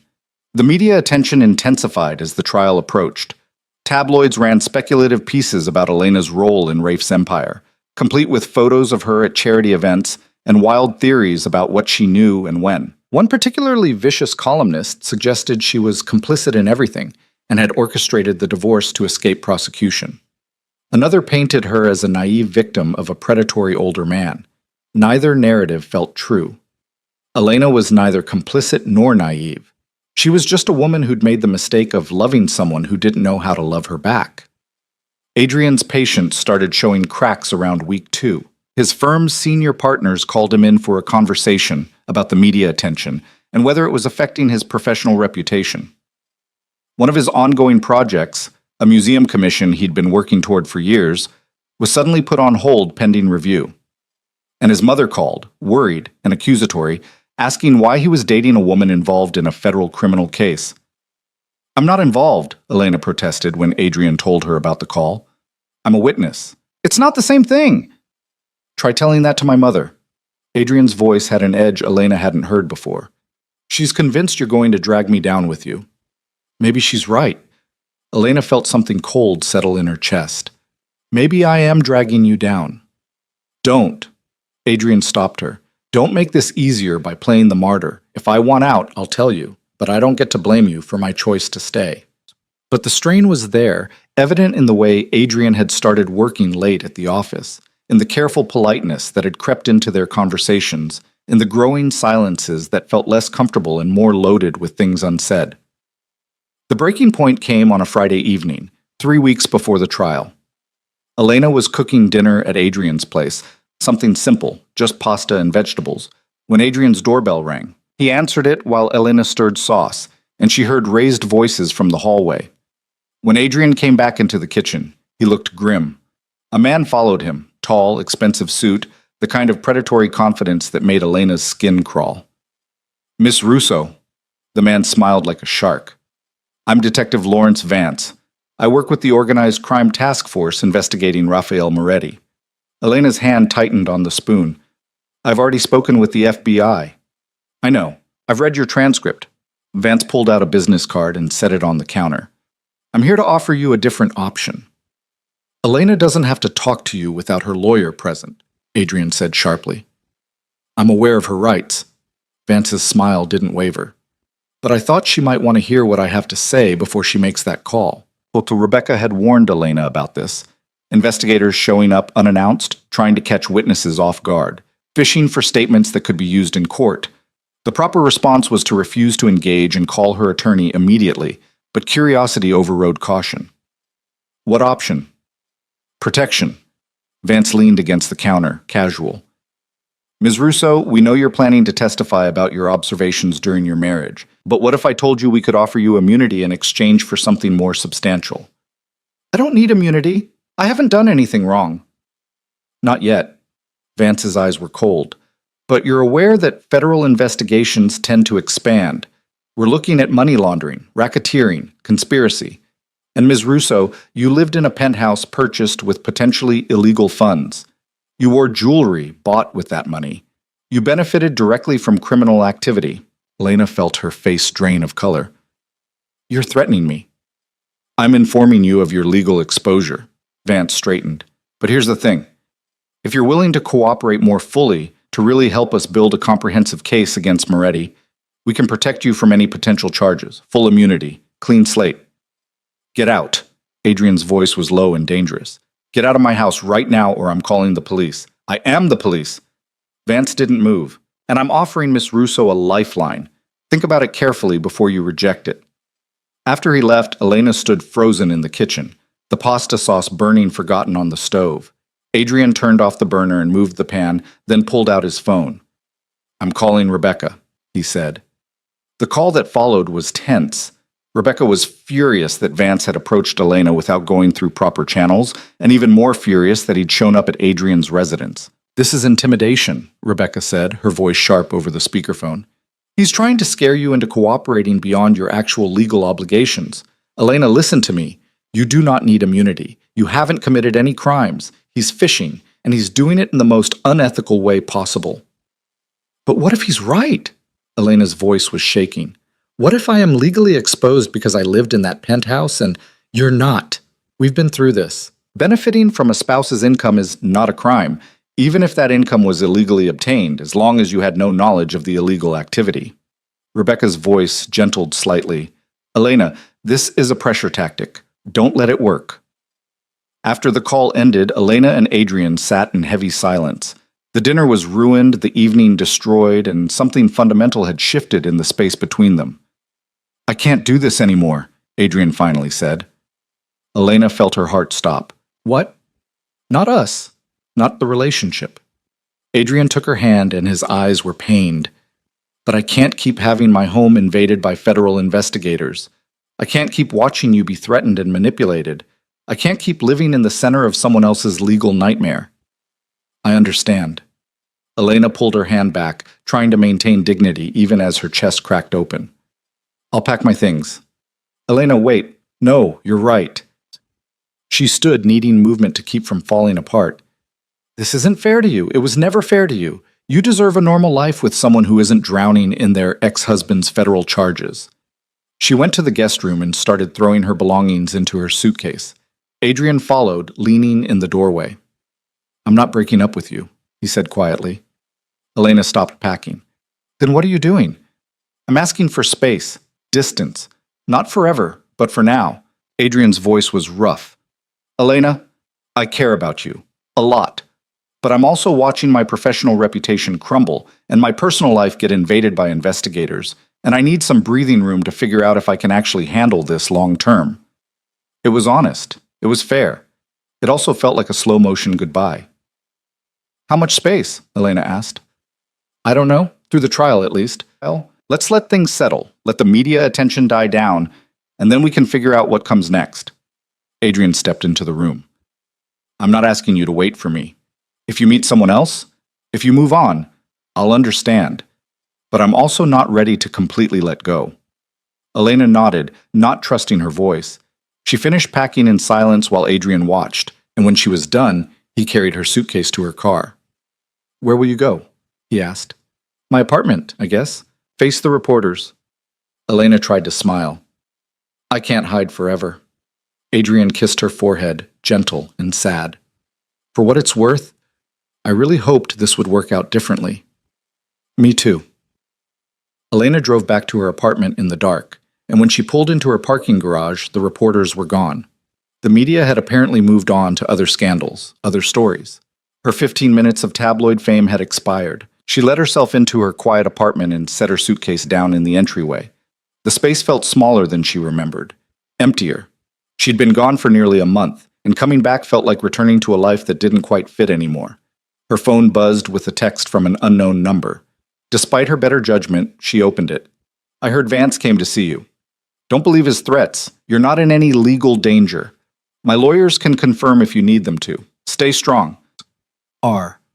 Elena stared at the message, fury and exhaustion warring in her chest. Even now, even from the center of his own destruction, Rafe was trying to manage her, to control the situation, to insert himself into her life. She blocked the number and turned off her phone. Then she sat in her dark apartment and cried for everything she'd lost. Her marriage, her privacy, her chance with Adrian, and the simple, quiet life she'd been trying to build for herself before Rafe's empire came crashing down and buried her in the rubble. The trial was 3 weeks away. 3 weeks until she'd have to sit on a witness stand and answer questions about a marriage she'd spent 8 years trying to escape. 3 weeks until both sides would try to use her words as weapons against each other. 3 weeks until whatever fragile peace she'd managed to build would be destroyed all over again. Elena wiped her eyes and stood up. She couldn't control what happened in that courtroom, couldn't control what the prosecution or defense asked her or how her testimony would be used, couldn't control whether Adrian would come back or whether the media would feast on her words or whether Rafe would be convicted or acquitted. But she could control how she faced it, with honesty, with dignity, with the truth. Even when the truth was complicated and messy and didn't serve anyone's narrative, she'd survived 8 years of invisibility. She could survive this too. The first night back in her apartment, Elena couldn't sleep. She lay in her own bed, smaller and less comfortable than Adrian's guest room, and listened to the sounds of the city filtering through her windows. Car horns, distant sirens, the hum of air conditioning units, all the ambient noise of life continuing around her while hers felt suspended in legal limbo. At 3 a.m, she gave up on sleep and made tea. The kitchen was still half unpacked from when she'd moved in months ago, boxes of dishes she'd never bothered to unpack stacked against one wall. She told herself she was waiting to settle in properly, but the truth was, this apartment had never felt like home. It was just the place she'd fled to when leaving the penthouse, a temporary refuge that had become permanent by default. Her phone sat on the counter where she'd left it, still powered off. Elena stared at it for a long moment, then turned it back on. Messages flooded in immediately, 3 from Rebecca about trial preparation, 2 from her mother asking if the news stories were true, 1 from her sister offering vague support, and one from Adrian, time-stamped an hour ago. I know you're probably asleep. I just wanted to say I'm sorry for how tonight ended. You didn't deserve that on top of everything else. I meant what I said about needing space, but I also want you to know I'm still here if you need anything. Elena read it 3 times, trying to decode the subtext. Was he already regretting asking for distance? Or was this just guilt, the good man's reflex to soften a blow he'd already delivered? She typed and deleted 4 different responses before settling on something simple. I understand. Thank you for everything. Take care of yourself. She hit send before she could overthink it, then turned the phone off again. Whatever happened with Adrian would have to wait until after the trial. Right now, she needed to focus on survival. The next 2 weeks passed in a strange, suspended rhythm. Elena met with Rebecca almost daily, preparing for testimony. They practiced questions and answers until Elena could recite them in her sleep. Where did you live during your marriage? The penthouse at Riverside Tower. Who paid the mortgage? My husband. Did you have knowledge of how he earned his income? Only that he owned real estate and investment properties. Did you ever witness illegal activity? No. Did you ever suspect illegal activity? I chose not to ask questions about the specifics of his business. That last answer had taken 3 days to craft. Rebecca wanted Elena to be honest without sounding willfully ignorant, to acknowledge she'd maintained deliberate distance without admitting complicity. The prosecution is going to try to paint you as either a co-conspirator or an idiot, Rebecca explained during one of their sessions. Neither is true. You were a wife who respected professional boundaries and trusted your husband to handle his own business affairs. That's not a crime, and it's not stupidity. It's just how many marriages work. Except most marriages don't end with federal indictments, Elena pointed out. True, but that doesn't change the basic principle. Rebecca tapped her pen against her legal pad. Elena, the key to surviving this testimony is remembering that you don't owe either side a convenient narrative.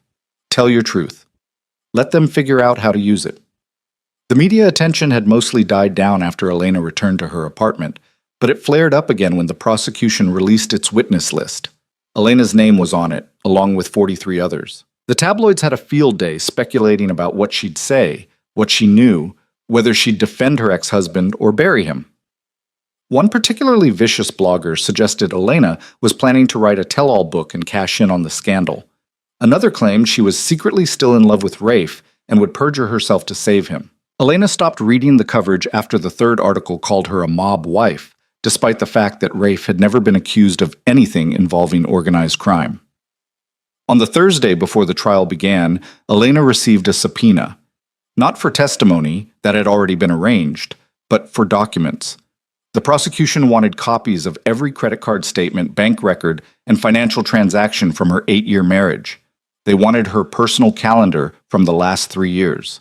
They wanted emails, text messages, and phone records. This is standard, Rebecca assured her when Elena called in a panic.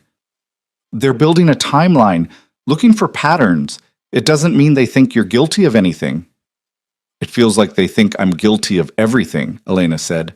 She spent the weekend in her apartment going through old files, pulling together the requested documents. It was strange, looking back through the financial archaeology of her marriage. Here was the credit card statement from their honeymoon in Tuscany, back when Rafe had still made time for her. Here were the receipts from the charity galas, hundreds of dollars spent on gowns she'd worn once and then donated. Here was the bank transfer from Rafe's account to hers, monthly deposits of money she'd barely touched because spending it felt like accepting the distance between them. She'd been so focused on feeling invisible that she'd never noticed how visible the money had made her. Every purchase tracked, every transaction recorded.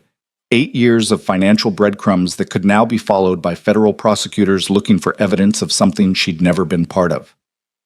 Elena delivered the documents to Rebecca's office on Monday morning. The trial started Tuesday. That night, Elena couldn't eat. She ordered takeout she didn't want and let it sit congealing on her coffee table while she tried to watch television. Nothing held her attention. Every show seemed to feature courtroom drama or crime investigations, mirrors of the reality she was about to step into. Her phone rang at 9. Unknown number. Elena almost didn't answer, but something made her pick up. Elena, Rafe's voice, rough and quiet. I know you blocked my numbers. I'm calling from Marion's phone. Don't hang up. I don't want to talk to you. But Elena didn't hang up either. I just wanted to tell you something before tomorrow. Before the trial starts and everything becomes public record. Rafe took a breath. Whatever happens in that courtroom, whatever questions they ask you, I don't blame you for anything you say, and I'm sorry you're being dragged into this at all. You've apologized before, Elena said tiredly. It doesn't change anything. I know, but I needed to say it again anyway. A pause. Elena, there's something else. Something I need you to know before you hear it in court. Elena's stomach tightened. What? The blonde woman you saw me with. Vanessa. The prosecution is calling her as a witness too. They're going to try to suggest we were having an affair, that I divorced you to be with her. Rafe's voice was strained. It's not true, it's never been true. But they're going to imply it anyway, and I didn't want you to be blindsided. Elena felt something cold settle in her chest. Were you having an affair? No, never. She's Marion's associate, and she's married with 2 kids, and there's never been anything between us. Rafe sounded desperate for her to believe him. But we were photographed together several times during the investigation, and the prosecution is going to twist that into something it wasn't. Why are you telling me this? Elena asked. Because I don't want you to think... Rafe stopped. Because even though our marriage is over, even though I destroyed it, I still care what you think of me. And I don't want you sitting in that courtroom tomorrow hearing lies about why we divorced. Elena was quiet for a long moment. We divorced because you were never really married to me, Rafe. You were married to your empire and your control and your need to keep everything compartmentalized. Whether you were sleeping with someone else is almost irrelevant.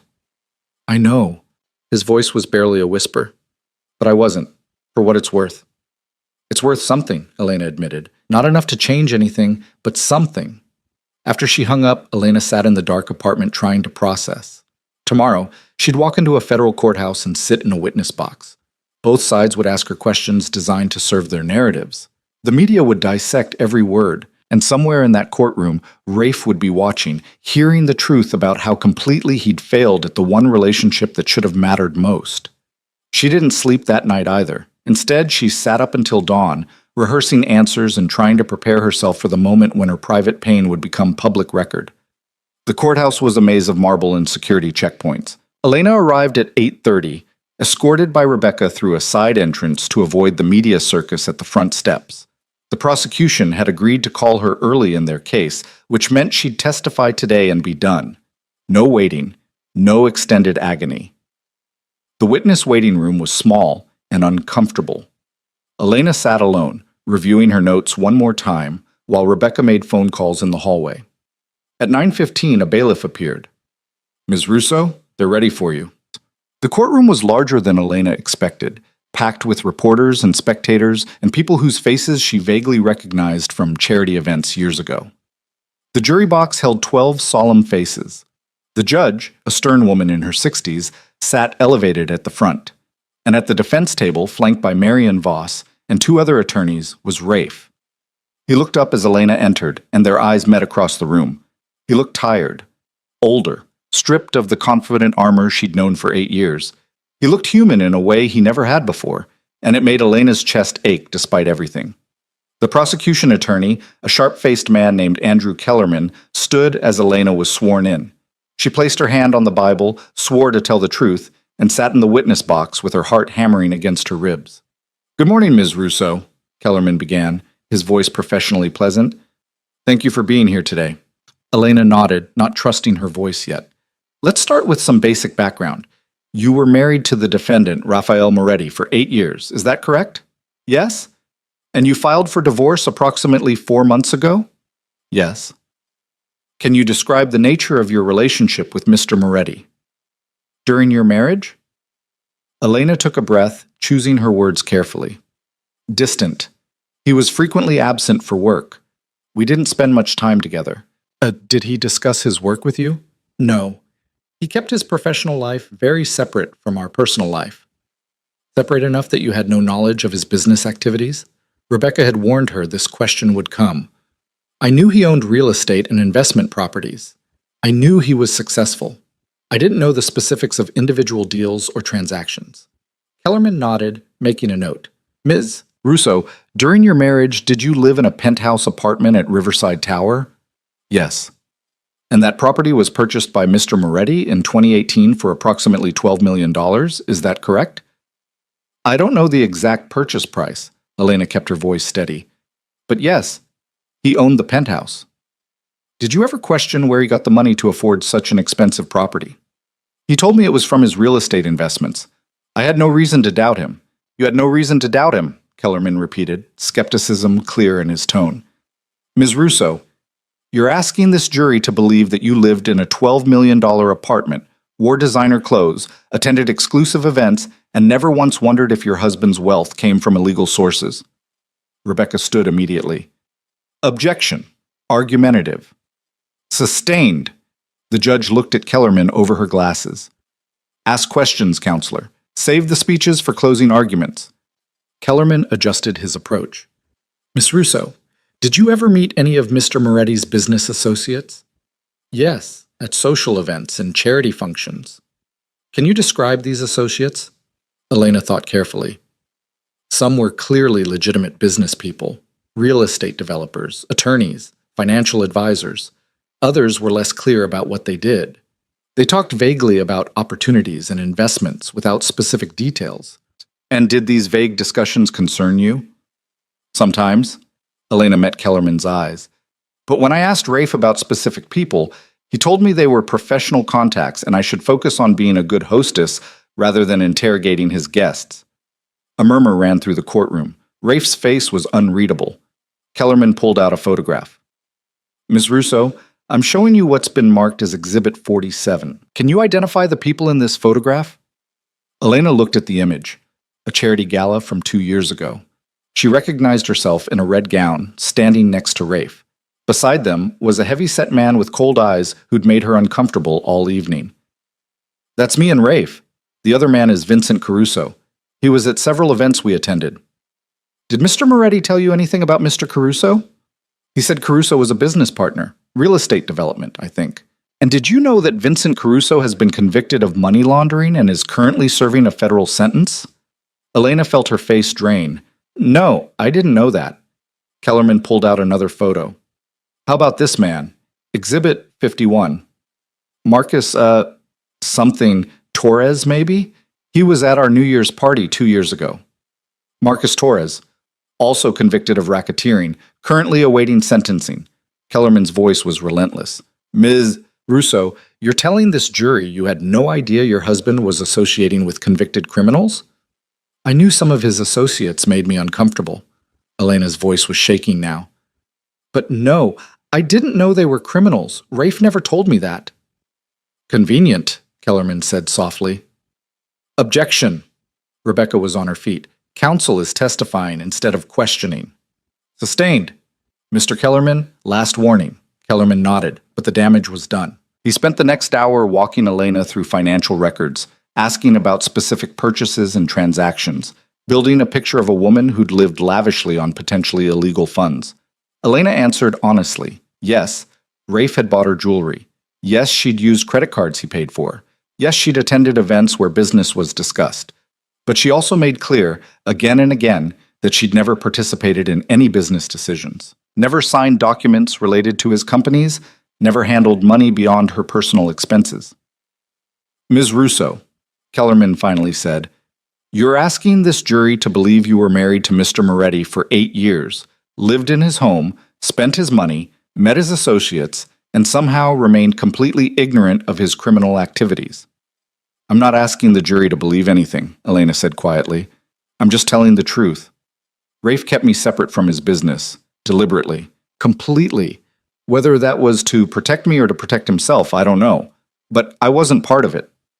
Kellerman looked like he wanted to argue further, but instead he nodded. No further questions. Rebecca stood for redirect. Ms. Russo, you mentioned that your husband kept you deliberately separate from his business. Can you explain what you mean by that? Elena gathered her thoughts. Rafe maintained very strict boundaries. He had a home office I wasn't allowed to enter. He took phone calls in private. When business associates came to the penthouse, I was expected to serve drinks and make conversation, but if discussions turned to actual business, he'd move everyone to his office. I was kept decorative, not operational. And how did that make you feel? Invisible. Elena's voice broke slightly. Like I was a prop in his life instead of a partner. Is that why you filed for divorce? Yes. I couldn't live that way anymore. Rebecca nodded gently. Ms. Russo, Mr. Kellerman showed you photographs of convicted criminals who attended events with you and your husband. At these events, did anyone ever discuss illegal activities in your presence? No. Did anyone ever ask you to participate in illegal activities? No. Did your husband ever tell you he was involved in illegal activities? No, never. Thank you. No further questions. Marion Voss stood for cross-examination, and Elena braced herself. Marion was known for being surgical with witnesses, finding weaknesses and exploiting them without mercy. Ms. Russo, Marion began, her voice surprisingly gentle. You loved your husband when you married him, didn't you? Elena was thrown by the question.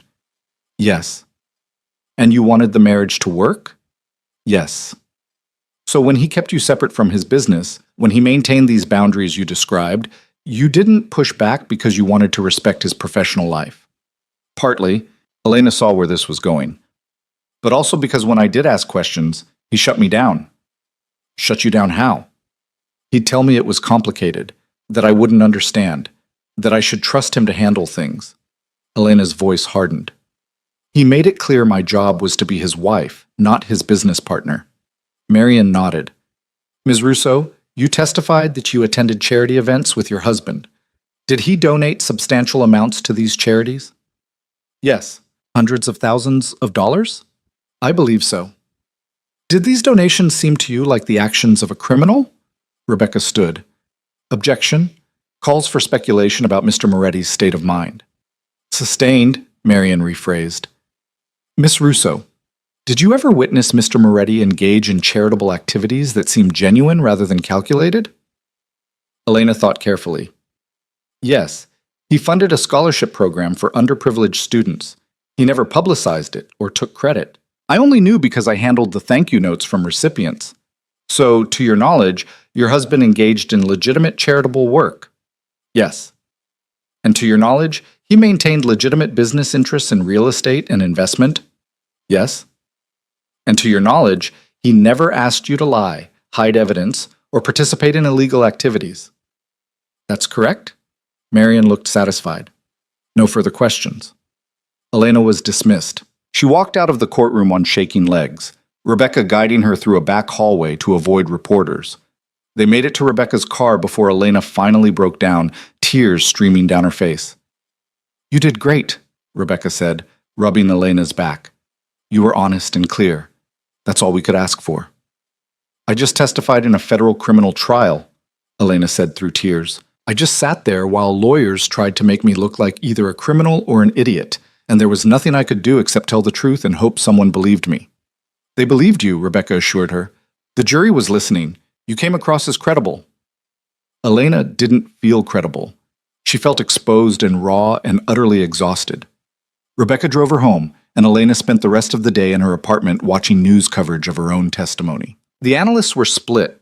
Some thought she'd been genuinely ignorant of Rafe's activities. Others thought her claims of ignorance were convenient and suspicious. One legal expert said her testimony had hurt the prosecution's case by establishing reasonable doubt about how much Rafe's associates actually knew about his illegal activities. Another said she'd hurt the defense by painting Rafe as controlling and secretive. Elena turned off the television and sat in silence. Her phone buzzed with a text from Adrian. I watched your testimony. You were incredibly brave. I hope you're okay. Elena stared at the message for a long moment before responding. Thank you. Not sure about brave, but it's done. That's brave enough. Take care of yourself. She wanted to ask if he'd reconsidered the space he needed, if watching her testify had changed anything, but she didn't have the energy for complicated conversations. Instead, she just sent back a simple thank you and set the phone aside. That night, Elena's doorbell rang at 10 p.m. She checked the peephole and saw someone she didn't recognize, a man in his 60s wearing a casual jacket and looking uncomfortable. Miss Russo? He called through the door. I'm Thomas Gray. I drive for Mr. Moretti. Can I speak with you for just a moment? Elena hesitated, then opened the door with the chain still attached. What do you want? Mr. Moretti asked me to deliver something to you. Thomas held up a large envelope. He said to tell you it's not a message or a letter, just documents he thought you should have. No strings attached. I don't want anything from him. I understand. Thomas set the envelope down outside her door. But ma'am, if I may, I've driven for Mr. Moretti for 15 years. I've seen a lot of people come and go in his life, and I've never seen him look at anyone the way he looked at you in that courtroom today. Elena felt tears prick her eyes. That doesn't change anything. Maybe not. But some things are worth knowing anyway. Thomas tipped his head respectfully. Take care, Ms. Russo. After he left, Elena stared at the envelope for a long time before finally bringing it inside. She opened it carefully, half expecting legal documents or some new manipulation. Instead, she found the deed to the penthouse, fully transferred to her name, no liens, no conditions, and a single handwritten note on Rafe's personal stationery. Elena, this was supposed to be our home. It never was, not really, but it's yours now, free and clear. Do with it what you want. Sell it, rent it, turn it into something good. I don't care. I just want you to have something that's completely yours, with no connection to me or my mess.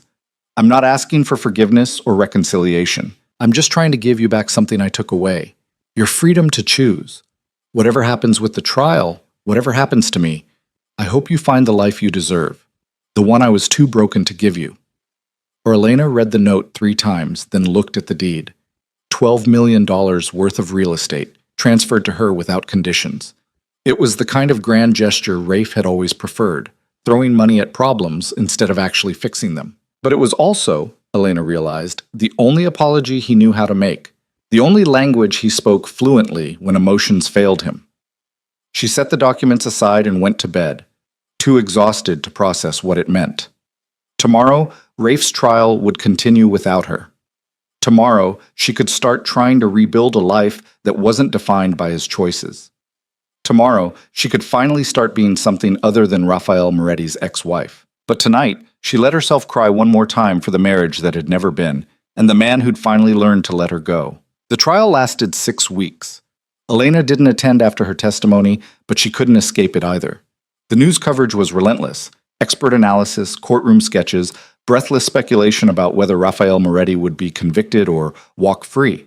Elena stopped watching after the 3rd week when a legal commentator suggested her testimony had been the prosecution's weakest link, that her claimed ignorance had inadvertently supported the defense's argument that Rafe compartmentalized his operation so effectively that even his own wife didn't know what he was doing. Elena threw the remote at the television and didn't turn it back on. Instead, she focused on the penthouse deed sitting on her kitchen counter, $12 million worth of real estate that she had no idea what to do with. Rebecca had verified the transfer was legal and unconditional. Rafe had signed it over 3 days before his arrest, apparently anticipating that everything else would be frozen by federal seizure.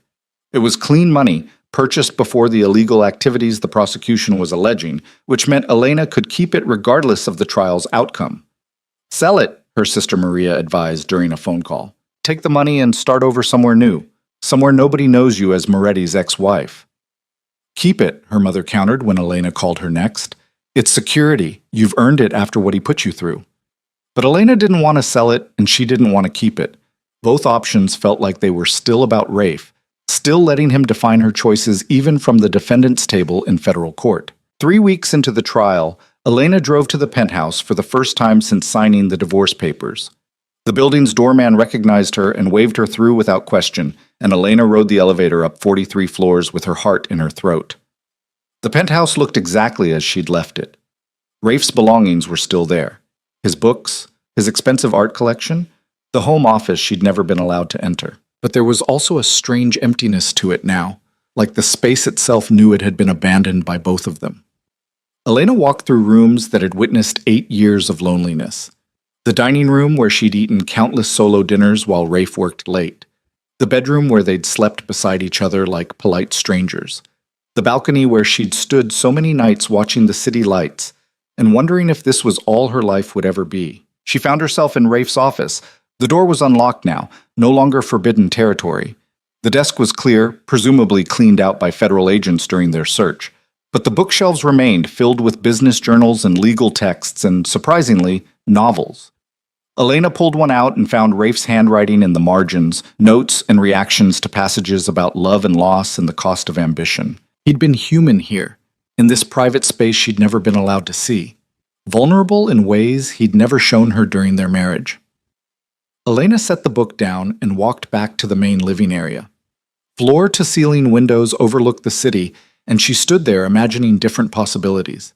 This space, with its obscene square footage and its history of isolation, could become something else, something that mattered. The idea took root slowly, growing clearer over the following days.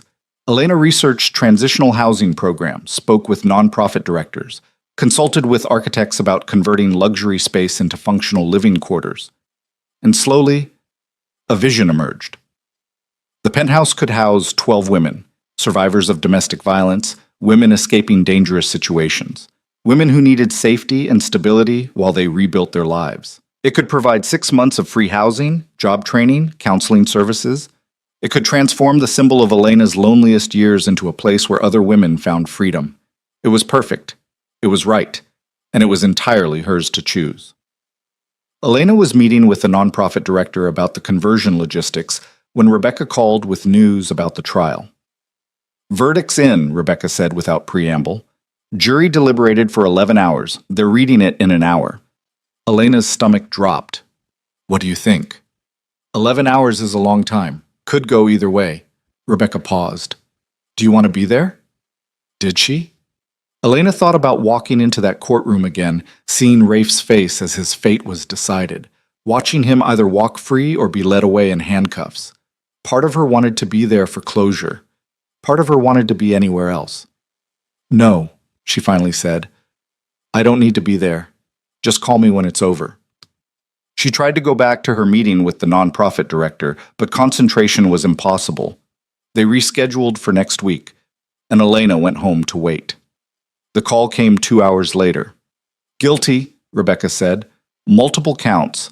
Racketeering, money laundering, conspiracy." The jury acquitted on 2 of the lesser charges, but convicted on everything major. Elena sat down heavily. "Sentencing? 3 weeks. Federal guidelines suggest anywhere from 15 to 25 years, but with potential cooperation and first-time offender status, he might get less." Rebecca's voice was carefully neutral. "How are you doing?" "I don't know." Elena felt numb. "Is that awful? That I don't know how I feel about my ex-husband being convicted of federal crimes?" "It's human," Rebecca said gently. "Elena, you're allowed to have complicated feelings about this. He hurt you, but you also spent 8 years of your life with him. Both things can be true." After the call ended, Elena turned on the news. Footage showed Rafe being led from the courthouse, his face carefully blank, Marion Voss beside him making statements about appeals. The news anchors discussed the verdict with barely concealed excitement, already speculating about sentencing and whether Rafe would cooperate with prosecutors to reduce his time. Elena watched it all with a strange detachment.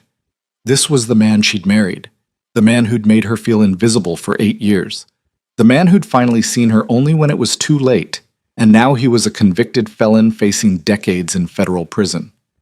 Her phone buzzed with a text from Adrian. "I saw the news. Are you okay?" Elena stared at the message for a long time before responding. "I think so. Strange day, I can imagine. Do you want company?" "No pressure, just offering." The offer was tempting, but Elena realized she needed to be alone with this. "Thank you, but I think I need to process. Rain check?" "Anytime." That night, Elena received a call from Thomas Gray, Rafe's driver. "Ms. Russo, I apologize for calling so late. Mr. Moretti asked if I would deliver something to you." Thomas sounded tired. "I know you probably don't want anything from him right now, but he was very insistent." Elena almost said no, but curiosity won. "What is it?" "A letter. Just a letter. He said it's not asking for anything, just explaining some things he thought you should know." Thomas paused. "I can leave it with your building's doorman if you prefer. You don't have to see me. No, it's fine. You can bring it up." 20 minutes later, Elena accepted a sealed envelope from Thomas. He looked like he wanted to say something more, but just nodded respectfully and left. Elena sat on her couch and opened the envelope with shaking hands. The letter was handwritten on plain paper, no expensive stationery this time. Rafe's familiar script filled 3 pages. "Elena, by the time you read this, you'll know I've been convicted. Marion tells me I'm looking at 18 months minimum, possibly more. I won't insult you by saying I don't deserve it, I knew the risks of the choices I made, but I wanted to explain some things before I disappear into the federal prison system for the next year or two of my life. I married you because you were the first person I'd met in 15 years who looked at me and saw a human being instead of a bank account or a business opportunity. You were real in a way nothing else in my life was real, and I loved you for that, even though I never learned how to show it properly. The distance I maintained wasn't just about protecting you from legal exposure, though that was part of it. It was also about protecting you from me, from the parts of myself I was ashamed of, the choices I knew were wrong, but made anyway because I'd been making them so long I didn't know how to stop. I thought if I kept you separate from all that, you could stay clean, stay good, stay the one pure thing in my otherwise compromised life. What I didn't understand until it was too late was that making you feel invisible hurt you more than the truth ever could have. I chose protection over partnership, and in doing so, I lost the only relationship that actually mattered. I don't expect forgiveness. I don't even think I deserve it. But I wanted you to know that these last few months, watching you walk away, watching you choose yourself, watching you become visible again, have been both the most painful and the most important of my life. You deserve so much better than what I gave you, and I'm genuinely glad you're finally taking it. The penthouse is yours. Do whatever you want with it.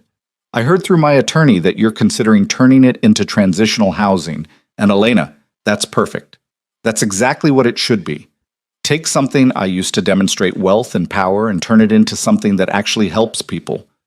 That's more redemption than I deserve, but I'm grateful for it anyway. I'm going to use my time in prison to become someone different. Not because I think it'll win you back. I know that door is closed, and it should be.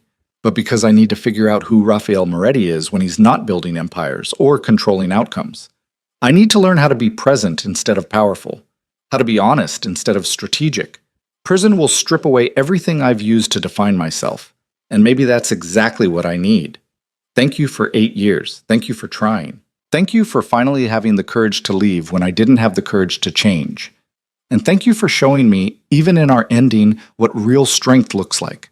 I hope you find everything you're looking for. You deserve every bit of happiness you can build. Rafe. Elena read the letter 3 times, tears streaming down her face. It was the most honest communication Rafe had ever given her. No manipulation, no strategy. Just raw acknowledgement of everything he'd done wrong and everything she'd deserved instead. It didn't change the past, but it closed something that had been bleeding open inside her for months.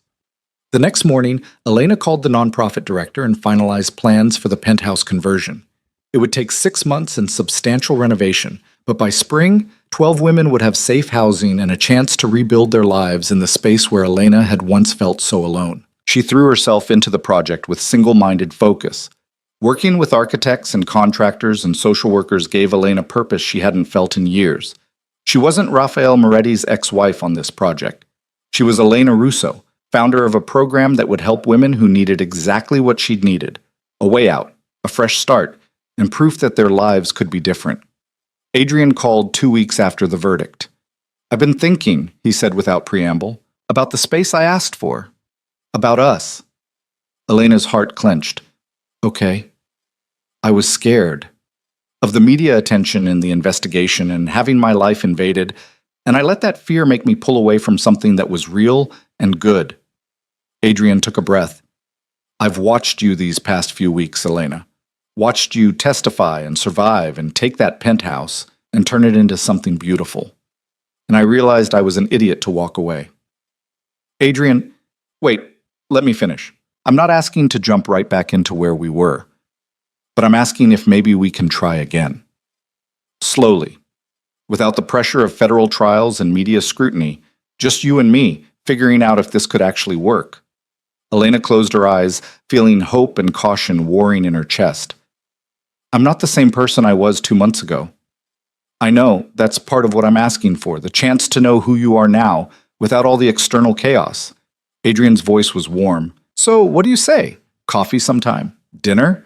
A conversation where we're not discussing federal investigations?" Elena smiled despite herself. "Coffee sounds good. Let's start there." They met 3 days later at the Riverside coffee shop where they'd gone after the divorce signing. It felt like returning to a beginning, trying again with clear eyes and more honest expectations. "Tell me about the penthouse project." Adrian said after they'd settled at their usual table. Elena lit up talking about it. The design plans, the partnership with the domestic violence shelter, the women who would eventually call it home. Adrian listened with genuine interest, asking questions and offering suggestions from his architectural expertise. It felt natural, easy, like they'd finally found their rhythm without the weight of someone else's disaster pressing down on them. "I'm proud of you," Adrian said when she finished, "for taking something painful and turning it into something that matters." "It's not altruism," Elena admitted. "It's also selfish. I need to know that those 8 years weren't completely wasted, that something good can come from all that loneliness. That's not selfish. That's human." Adrian reached across the table for her hand. "Elena, I mean what I said about trying again. But I also need you to be honest with me about where your head is, about your feelings for Rafe." Elena considered the question carefully. "I don't love him anymore, at least not the way I did when we got married. But I also can't just erase 8 years. There's grief there, and anger, and something that might be compassion for the person he's trying to become in prison. It's complicated." "I can work with complicated," Adrian said, "as long as it's honest complicated." They dated slowly over the following months. Coffee dates became dinners. Dinners became gallery visits, and weekend hikes and quiet evenings at Adrian's place cooking together. It wasn't dramatic or consuming. It was steady and real and built on actual communication instead of grand gestures. Elena liked it. More than liked it. She trusted it in a way she'd never quite trusted her relationship with Rafe. Rafe's sentencing happened on a cold November morning.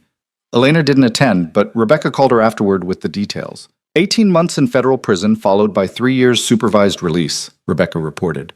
Marion argued for leniency based on his cooperation with ongoing investigations into his former associates. The judge was relatively sympathetic. "That's less than I expected," Elena said. Federal sentencing guidelines allowed for it since most of the charges involved financial crimes rather than violence. "He'll likely serve the full 18 months at a minimum security facility." Rebecca paused. Marion mentioned that Moretti has enrolled in educational programs and therapy sessions through the prison system. Apparently he's taking this rehabilitation thing seriously. Elena filed that information away without examining it too closely. What Rafe did with his time in prison was his business, not hers. The penthouse conversion finished in late March, right on schedule. Elena stood in the transformed space and barely recognized it. Where there had been one massive master suite, there were now 6 small but comfortable bedrooms. The formal dining room had become a communal kitchen and eating area. Rafe's forbidden office was now a computer lab and counseling space. 12 women moved in over the following 2 weeks. Elena met each of them during orientation: domestic violence survivors, women escaping trafficking situations, mothers fleeing abuse with their children. Each had a story that broke Elena's heart and a determination that inspired her. "Thank you for this," one woman named Sarah said during a house meeting. She was 26, escaping a marriage that had almost killed her.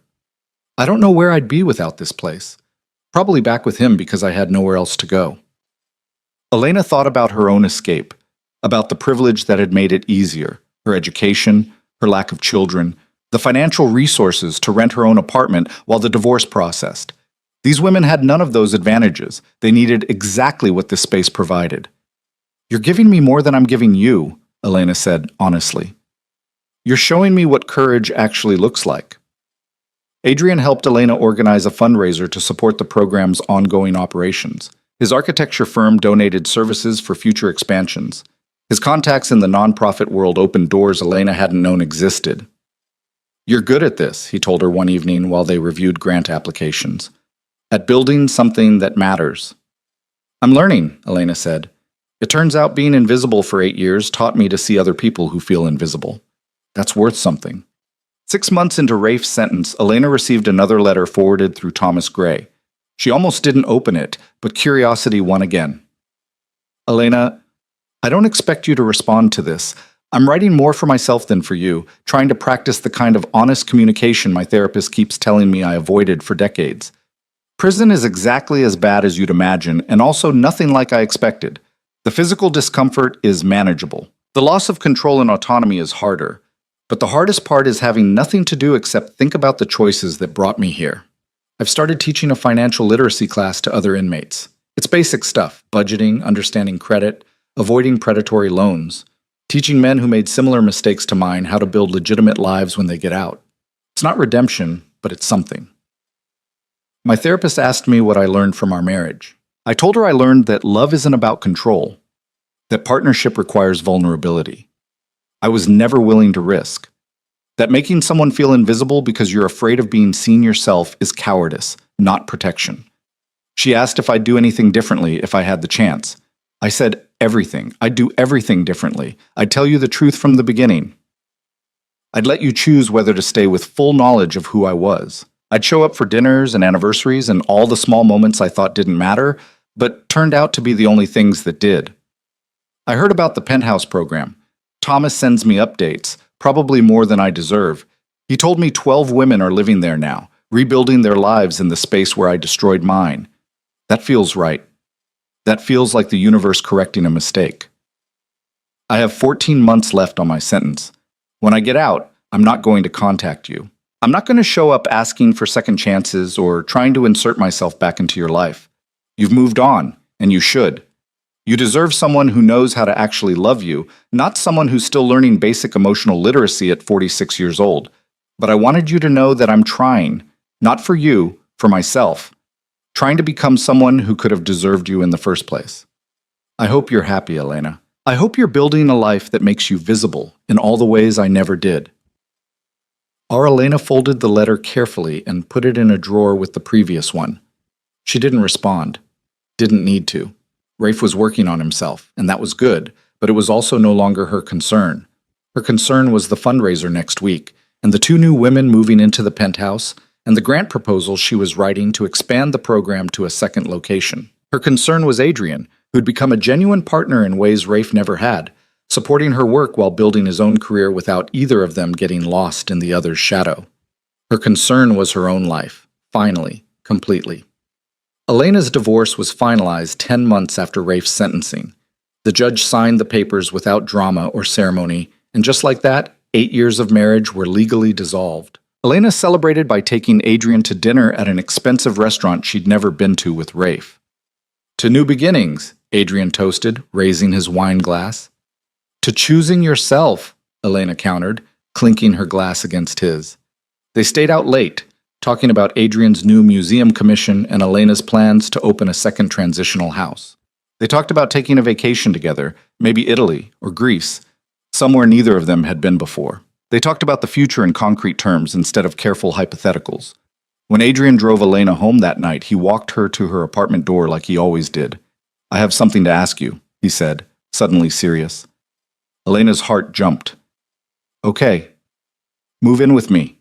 Adrian took her hands, not because it's practical or because we're following some relationship timeline, but because I want to wake up with you. I want to build a life with someone who's honest and brave and knows how to show up. I want to build that with you. Elena felt tears prick her eyes. That's a big step. I know, and if it's too fast, we can wait. But Elena, I'm sure about this, about us. I've been sure for months. Adrian smiled. So what do you say? Elena thought about the apartment she'd rented as a refuge, the space that had never quite felt like home. She thought about Adrian's townhouse with its warm kitchen and comfortable couch, and the way it felt like possibility instead of loneliness. Yes, she said. Yes, I want to build that with you. They moved her belongings over the following month, and Elena found herself creating a home for the first time in years. Not a showpiece, not a refuge. Just a place where 2 people who'd chosen each other could build something real. Rafe was released from federal prison on a Tuesday morning in early June. Elena knew because Thomas called to tell her, respecting her request to be informed but not involved. He's going to a halfway house in the east side, Thomas reported, finishing his supervised release there. He's got a job lined up at a restaurant through a re-entry program. A restaurant? Elena was surprised. Dishwasher to start, working his way up. Thomas sounded almost proud. He said he wanted to do something with his hands, something honest and simple. Elena thanked Thomas for the update and went back to her grant writing. She didn't think about Rafe much after that. Didn't wonder where he was or what he was doing. She'd built a life that didn't require his participation or approval, and she was determined to keep it that way. 3 months after Rafe's release, Elena was at the penthouse overseeing a house meeting when Thomas called again. Russo, I apologize for the interruption. Mr. Moretti asked me to let you know he's transferred full ownership of something else to you. The house in the Hamptons. He wanted you to know it's yours, no strings attached, and he thought you might want to use it for the women's program, respite weekends or something. Elena was quiet for a long moment. Tell him thank you, and tell him I hope he's doing well. I will. Thomas paused. If I may say, ma'am, he's different now, quieter, more present. He's working hard at that restaurant and living in a small apartment and going to therapy twice a week. I think prison actually changed him. Good, Elena said sincerely. I hope it sticks. She did convert the Hamptons house into a respite center, a place where the women in her program could take weekends away from the city and just breathe. It opened in September with a small ceremony that Adrian helped organize. You're building something incredible, he told her that night, standing on the beach house deck watching the sunset. A whole network of support for women who need exactly what you needed. It's the only thing that makes the last 9 years make sense, Elena admitted. All that loneliness, all that feeling invisible. At least now it's become something that helps other people be seen. Adrian pulled her close. You know what I love about you? You take broken things and make them beautiful. Broken marriages and housing programs, broken trust into honest relationships. You're an alchemist, Elena Russo. She laughed. That's very poetic for an architect. I have my moments. He kissed the top of her head. Speaking of which, I have something for you. He pulled a small box from his pocket, and Elena's breath caught. Before you panic, Adrian said quickly, this isn't an engagement ring. It's a promise ring. A promise that I'm in this for the long haul no matter what complications come up. A promise that I see you and I choose you and I'm not going anywhere. He opened the box to reveal a simple silver band with a small diamond. Adrian. Elena's voice broke. You don't have to wear it if it's too much. I just wanted you to know that I'm serious about us, about building a life together. When you're ready, if you're ever ready, for more than that, I'll be here. Adrian took the ring out and held it up. So what do you say? Partners? Elena held out her hand, tears streaming down her face. Partners. He slipped the ring on her finger, and it fit perfectly. A year after Rafe's release, Elena received one final letter. It came directly this time, no courier, just regular mail with a return address from a modest apartment in Queens.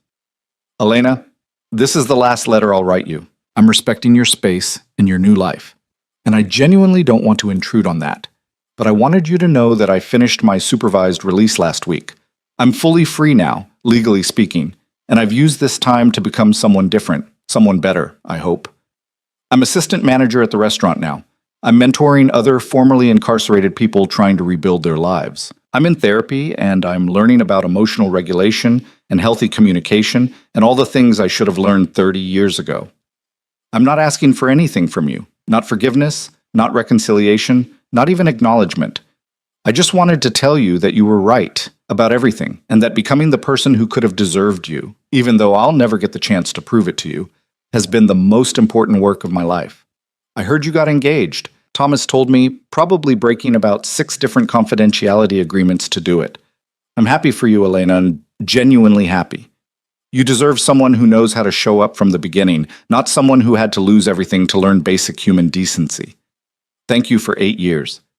Thank you for the penthouse and the beach house and trusting me enough to turn them into something good. Thank you for showing me what I'd become and giving me the space to become something else. I hope you have a beautiful wedding and a beautiful life. I hope you're never invisible again. Live well, Elena. You've earned it. Rafe. Elena read the letter twice, then showed it to Adrian. How do you feel about that? Adrian asked carefully. Relieved, Elena said honestly. It's closure, real closure. He's letting me go completely. Good. Adrian kissed her forehead. You deserve to be let go, to just exist without his shadow hanging over everything. Elena folded the letter and put it in the drawer with the others. Part of her history, but not her present. Not her future. 3 months later, Elena and Adrian got married in a small ceremony on the beach in front of the respite house. 50 people attended, close friends, family, and several women from the transitional housing program who'd become like sisters to Elena over the past 2 years. Elena wore a simple white dress and carried wildflowers. Adrian cried when she walked down the makeshift aisle.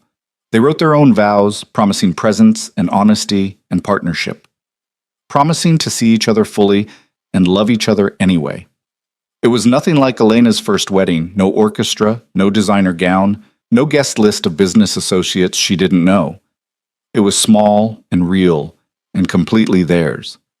During the reception, Elena stepped away for a moment to walk on the beach alone. She stood at the water's edge and thought about the woman she'd been 3 years ago, lonely and invisible, desperate for scraps of attention from a man who didn't know how to give them. That woman felt like a stranger now. Elena had become someone new, someone who ran a nonprofit that housed dozens of women each year, someone who'd turned her pain into purpose, someone who'd learned that being seen wasn't about grand gestures or expensive gifts. It was about the daily choice to show up, to communicate, to partner with someone who valued presence over power. She'd survived Rafael Moretti. More than survived, she'd transformed everything he'd broken into something that healed other people's brokenness. That was better than forgiveness. That was redemption. Adrian appeared beside her, slipping his hand into hers. "You okay?" "Better than okay." Elena smiled up at him. "I'm happy. Actually, genuinely happy." "Good." He pulled her close. "That's all I ever wanted for you." They stood together watching the waves, and Elena thought about all the paths that had led her here. The lonely marriage that taught her what she didn't want, the divorce that freed her, the trial that stripped everything down to truth, the choice to take her pain and build something meaningful from it. Rafael Moretti had given her loneliness, and then, finally, freedom. Adrian Cole had given her partnership and presence. But the most important gift had come from herself, the courage to choose visibility, to demand more, to become someone who wouldn't settle for anything less than being fully, completely seen. That evening, as Elena and Adrian danced at their reception surrounded by people who loved them, Elena caught a glimpse of Thomas Gray standing at the edge of the property. He raised a hand in a small wave, and Elena understood. He'd come to witness her happiness, to bring closure for Rafe, even though Rafe couldn't be there himself. Elena waved back, a gesture of acknowledgement and goodbye. Then she turned back to Adrian, to her new marriage, to the life she'd built from the ashes of her old one. She was Elena Russo Cole now, and she was exactly where she belonged, visible, valued, and finally, completely free. The past would always be part of her story, but it was no longer the only story she had to tell. This was her new beginning, and this time she was writing it herself.